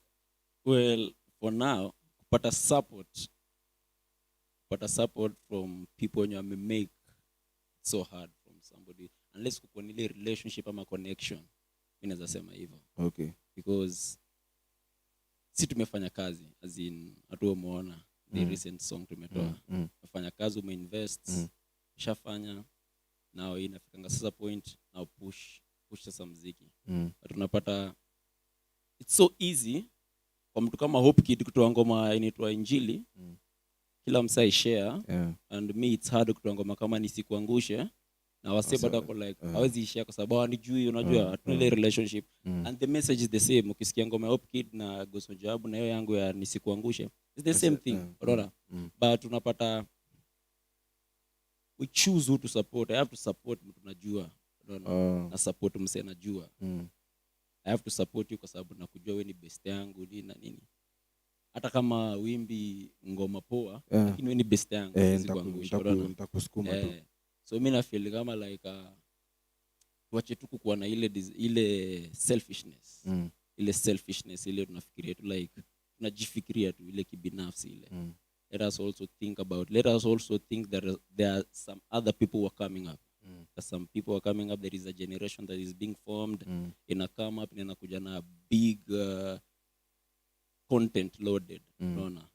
So saizi support bado sijapata support from anybody. Sasa tunajisukuma tu si wenyewe. Kwa hiyo story yetu ya sexual based violence yenye imekuwa ikihappen na hiyo story ya pregnancy, check out yako as msanii wetu wa leo ni gani? Well, hiyo mimi naona tu ni kama ni parental guidance hiyo. Yeah, hata kama tutapiga aje kelele government nini na nini, everything ina finance ya kwanza home. Unaona? Because mimi nikipiga hesabu venye niliraiziwa up na my dad, kuona tu ngoma ya 50 Cent kwa TV as much as nilikuwa napenda 50 Cent, singeweza kuiweka mbele ya babangu. Unlike saizi, you can do it. As in sahi hata unapata ukiwa kwa matatu, you can put a song that is so explicit. Zai amekatoa hapo kando. Ameka karibu na yeye. Ameka karibu na yeye bodha, ama analenga story na simu. But kitambo bro, hata unapata soap opera ikipita hapo kwa TV ukiwa na time ya kissing inakaa, unajifanya wewe kwenda kwa job. So I feel like ni kama like inaanzia mtaa. Parents they need to teach their kids. They need to talk about it. Na shida pia ni tuko na parents wengine wana feel kama like kuongelea about sex education ni aibu. Unaona? Hakuna mtu anaona, hakuna parent ana feel kama like ako free kuongelea hii stuff na mtu wake. Although inasaidia. Juu kenye mtu yeye anaona haezi sahau, hata isahau. Unaona? Na anaweza taka one day kama experiment. So mtu akishakuwa teenager, unajua mtu yake akiwa mdogo, there are certain type of discipline unampatianga, maybe kumchuna, kumpiga kiasi. Mtu yake akianza kuwa teenager, au utaanza tena kutumia force ya kumpiga. Unaona? Because hata kwa sasa anafanya vitu ndio asipigwe, but anafaa ongeleshwe. Akishafika hiyo certain age anafaa ongeleshwe. Because vina believe words zina build. Kwa mtu ukimobongesha tu fit yani mwambie this is the way forward, this is how you're supposed to do. Hata kama mzazi amekupatia freedom, this is what you're supposed to do. Mtu atakuwa wise enough kwa sababu ya maneno amepatiwa na parents na amefundishwa. Sasa hizo unapata kupiga mtu ni issue bro. Manze, before tumalize because of time manze, remember we are live on YouTube at E_squared TV, na niko na Mzito hapa manze, one of the best number 1 rapper, na nimeona umeweza kuadvise maparo hapo hivyo waonge na watu wao wakifika teenage, sio? Umesema words they build and also they destroy, They depending on how they are being projected. Wow. Tafakari ya nini ya umse. Tafakari ya umse. Do you think mulikuwa na mdem kwa group yenu? Nilisikia alafu kasema alitoka. Do you think madema wa support you kwa industry ama Haya kwa issue hii issue ilikuwa tu yake ni kwa sababu ya shule. Okay. Story na shule kwa mob sana, kama watu acha kwanza focus hapa. Kwa sababu group yetu tulikuwa tunashika family design, unasema ati sasa hakuwa na feel supported as we don't even care about that. As in sit tunafanya kitu kwa sababu tunaamini it's a calling. You're not doing it for anybody, you are doing it for God. So alipose aenda shughulikie story na shule kwanza, focus kwa sababu kosi yake manze nitaji a lot of attention. So that's the reason why alitoka. And maybe hopefully one time tamcheki kuna mangoma zinakaa. Manze kula ngoma fulani ulikumetoa hapa deadly sana, tukimalizia inajiita All Do Shine. Before hiyo kuna ingine nisikuangushe. Na kuna watu ulikumetaja hapo wasanii kadhaa wale walitoka gospel. Wasa walitoka gospel. Sasa nimeona hiyo ndo trend ya sasa hii. Mbona uliavu kutaja wasanii kwa muziki yako? Wengine wametoka ukasema ule jamaa mwingine alitoka gospel, ule mwingine alitoka. Unajua sipendi kuwataja, wewe ndio uliwataja. Actually by the nimeona hiyo kitu, nimeona saizi kila mtu akiimba ngoma anataka sasa kutaja. For me hiyo ilikuwa kwa sababu ya hata ikianza ukiangalia video ya ngoma ikianza kuna disclaimer hapo nimeweka. But mimi it's a prayer. I feel like being a gospel artist imanishi mzee anaishi 100% holy. Hiyo ni kitu society inafaa ijue. Unaona? So mimi it is a prayer because pia mimi nilikuwa kwa hiyo njia bro. Unaona ile njia unaona ni kama like naelekea pia mimi kuanguka tu kwa sababu napata ni kama like gospel haiko venye nafaa kuwa. So it's a prayer, nilikuwa naambia God nisimwangushe because tukishapata kado bro, ushapata ushapata fame nini na nini, unaanza kutoka kwa discipleship ya God. Unaweza baki bado unaimba gospel lakini discipleship ya God unatoka bado. So mimi nilikuwa na pray God, it's a prayer, anisaidie nikifika nisimwangushe. That's why I had to use examples of the people nimetaja actually mwisho because the intro I'm just doing a reference of the godfathers of gospel industry in Kenya. Ukataja watu kama kina nani hao? Ukataja Ringtone, Rafton, Esther Ome, Kaberere, Emma Chichi. Kutoka ando wenye sana ambia God nisaidie niwe kama wao. At least all those years bado wako stand wakina Daddy Owen, unaona? Sasa wow. Wengine wako huko mwisho. Wow. Hey, because of time by the way tungefanya interview poa sana lakini because of time pia tunataka pia tukurelease, ndio? Really? As a group when you're captain wa group, how can you advise hizo wengine wasanii marapa? Kuna group mingi sana zimebreak, tumeona group mingi za gospel sana true yeah. Ni nini na inawapush muendelee kuendelea? First of all, they have to have a relationship before they start doing whatever they are doing or the music. Yeah. Lazima kukuendelea relationship. Na relationship inamaanisha a family like relationship. Like me. Okay. My group wanaweza kuja kwetu kwa mzae yako like this is my son. Anawatambua. Unaona mimi nikienda kwa mwingine main man. His dad and me tuko na relationship fit.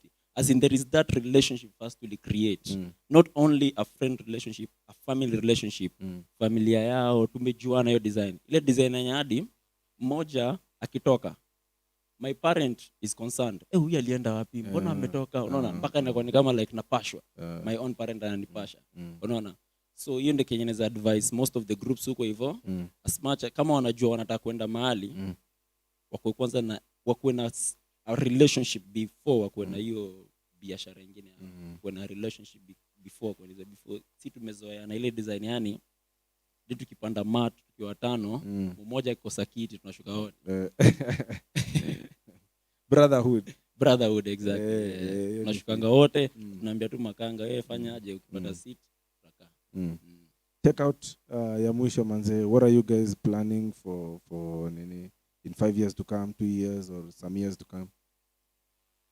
So what we are planning as the Prince Crew Empire is building a record label. We have experienced a lot and siwezi taka or my team haiwezi taka the rest wapitie.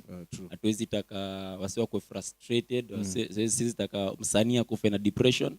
So what we are building right now is a record label whereby a gospel record label, serious gospel record label. Wow. Enye ita empower youths because our vision is raising a generation enye ita serve God yani. Wow. Yani crazy to hip hop. Hip hop. Unaelewa? Mnataka tu tunataka tu wata serve God na venye wako because watu wakisini huko nje wanasemanga being me. Unaelewa? So sisi tunataka ku create a foundation whereby uta serve Yesu being you. Unaelewa? I want to put on my dreadlocks. I want to serve God as just be you. So sisi tunataka kufanya kitu kama hiyo. Kingia saizi kwa page yetu Prince Kuremba utapatisha kwa record label. Hatuna studio. Mshaona hiyo studio. Tushaona but we are creating it. So far we have done our latest song inaitwa All Do Shine. Good video manze, enda kwa YouTube manze, YouTube by the All Do Shine is still trending pale YouTube and we thank God imepata reception fiti. Wasa wameikubali azim. Hii ndio ngoma yetu ya kwanza watu wamekubali. Amazing yani. So we thank God by the imeanza kupick. Ventu nilisema tukianza time yako ikifika time yako tu imefika. So unapata DJ we don't even text him. Yes anakutafuta. Enda nakutafuta. Pale kwenye mtandao manze mnaweza patikana aje? Ambia wasee hapa kwenye hii live camera. Okay, mtandaoni as solo naitwa Prince Park_KE. Facebook naitwa Prince Park Kenya. Twitter ni Prince Park_07. As a group ni Prince Crew Empire. Facebook Prince Crew_Empire. Instagram, Twitter ni Prince Crew_EMPR. YouTube ni Prince Crew Empire. Yes. Yeah man. Na mnaendelea kutoa muziki. Muziki tunatoa sasa hizi mfululizo. Yeah, let's keep on pushing manze, these amazing people. Prince Crew manze, enda pale kwenye YouTube wako na ngoma moto sana manze. All I do is shine. All I do is shine. Manze, na amesema na trend. Isaiah 60 verse 1. Iko na verse? Yeah, rise and shine for the light is come. Isaiah 60 verse 1. Verse 1 man. We are live on YouTube at E_Square TV. And right about now I want to leave you with this an amazing man as he do his last performance. Hiyo ngoma yako ya Nisikuangushe. Nisikuangushe jo. Nataka utajea watu jo. Tumalize, si ndio? Nisikuangushe. Let it go.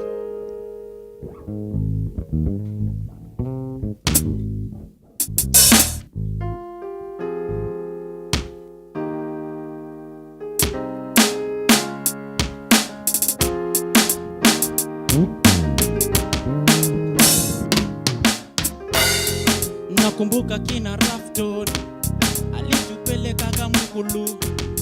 Nakumbuka kina Ringtone gospel ilibamba maisha pinje Mr. T alikata. Mr. Cook told them skate never entertain. Angela Chibalonza akasema jibile. Daddy Owen one them ati yote ni vanity. Gospel fathers walipendwa na fundi wa mbao. Emoji wakadai hiya Michael tema chichi kaberere. Waome niwe kama wao nisikuangushe. Ai kininua nisikuangushe. Hey baba ai nisikuangushe. Ai ukinibariki nisikuangushe. Nisaidie baba. Ai sikiza injili kazidi kuwa poa tu. Tukazidi kuwa wengi tu, lakini nikagundua sio wote waliitwa, walichaguliwa. Masho za gospel nyingi tulichapa, kila station ilicheza ngoma zetu. Kwa kweli muziki wetu ulitoka kwa neno, kila mwaka tukakuwa napewa tuzo. Tena ikaja kubadilika, tufanyi tena kwa neno bali kwa mashindano. Wengi wetu walijawa na majigambo, ikabidi na wengine tu waende ng'ambo. Majivuno kwa manyimbo, tukiandika hatutaji jina Kristo, lakini mimi siwezi jizuia kusema wako mwema. Si ati mimi ni mzuri sana, nina weakness labda mbaya sana. Wengi waliachana na injili ya Baba, ila mimi na Baba ukininua nisikuangushe, ukinibariki nisikuangushe, Baba nisikuangushe, ukinibariki nisikuangushe, nisaidie Baba. Sasa wengi wametoka, labda hata bado kuna wale watatoka. Willy Paul alitoka akacha Kevin, lakini injili sahi haina bahati. Wanamuziki wa injili hawana wisdom, ni matusi wamejaza comment section. Tunafanya juu ya likes, hakuna vision. Ikifika ni kwa God, hakuna submission. Kimdani Dani, Evelyn Mutua, Bruce Newton, wapi Bazo Kizo. Mungu alikutuma kwa Masai usambaze neno lake Elche, uko wapi sai? Vikundi mingi nazo pia zikavunjika. Naomba neema kwa wote waliotoka. Maisha ya injili si rahisi, ina machungu mengi, ila ni kuomba na kuvumilia. But si ati mimi ni mzuri sana, hata mimi na weakness labda mbaya sana. Wengi waliachana na injili ya Baba, ila mimi na Baba ukininua nisikuangushe, ukinibariki nisikuangushe, Baba nisikuangushe, ukinibariki nisikuangushe, nisaidie Baba. Prince Crew Empire we rule, Prince Crew Empire representing. Barikiwe sana. Nisikuangushe. Mama hapa tumalize show. Nisikuangushe. Ukininua nisikuangushe, Baba nisikuangushe, ukinibariki nisikuangushe. All right, tutaenda freestyle kidogo. Let's wrap it up right now. Don't move. Don't right move. here. So you guys, thank you so much for tuning in. Thank you for your love. Thank you for subscribing. Thank you for the comments that you are still continuing to share with us. Awikide. Yes. Umeenjoy show? Nimeenjoy show manze. Yeah. Nikikumbusha watu manze, bado on 29th of July we'll be doing the mic check. So all the rappers manze, bring your A game. It's the digital edition. We'll be doing it live here, maybe with the band or with the DJ. Okay. We don't know the challenge, Sindo. Right. But all the rappers, bring your A game. Bring your A game. Yeah. And this marks the end of our show today. Yes. Thank you so much for tuning in. Keep it here every Saturday from 2 to 4 p.m. Kamakawa Kamake. Same time, same place. I was your host, MC Awikide, and of course, And I'm Josephine. yes. Aya, Prince Park.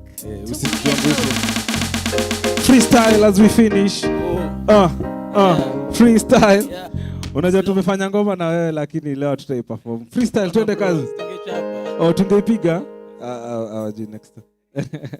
Hata mimi nimesahau mistari zangu, nitaziandika next time. Let's go. Freestyle. Hip hop. Nianze.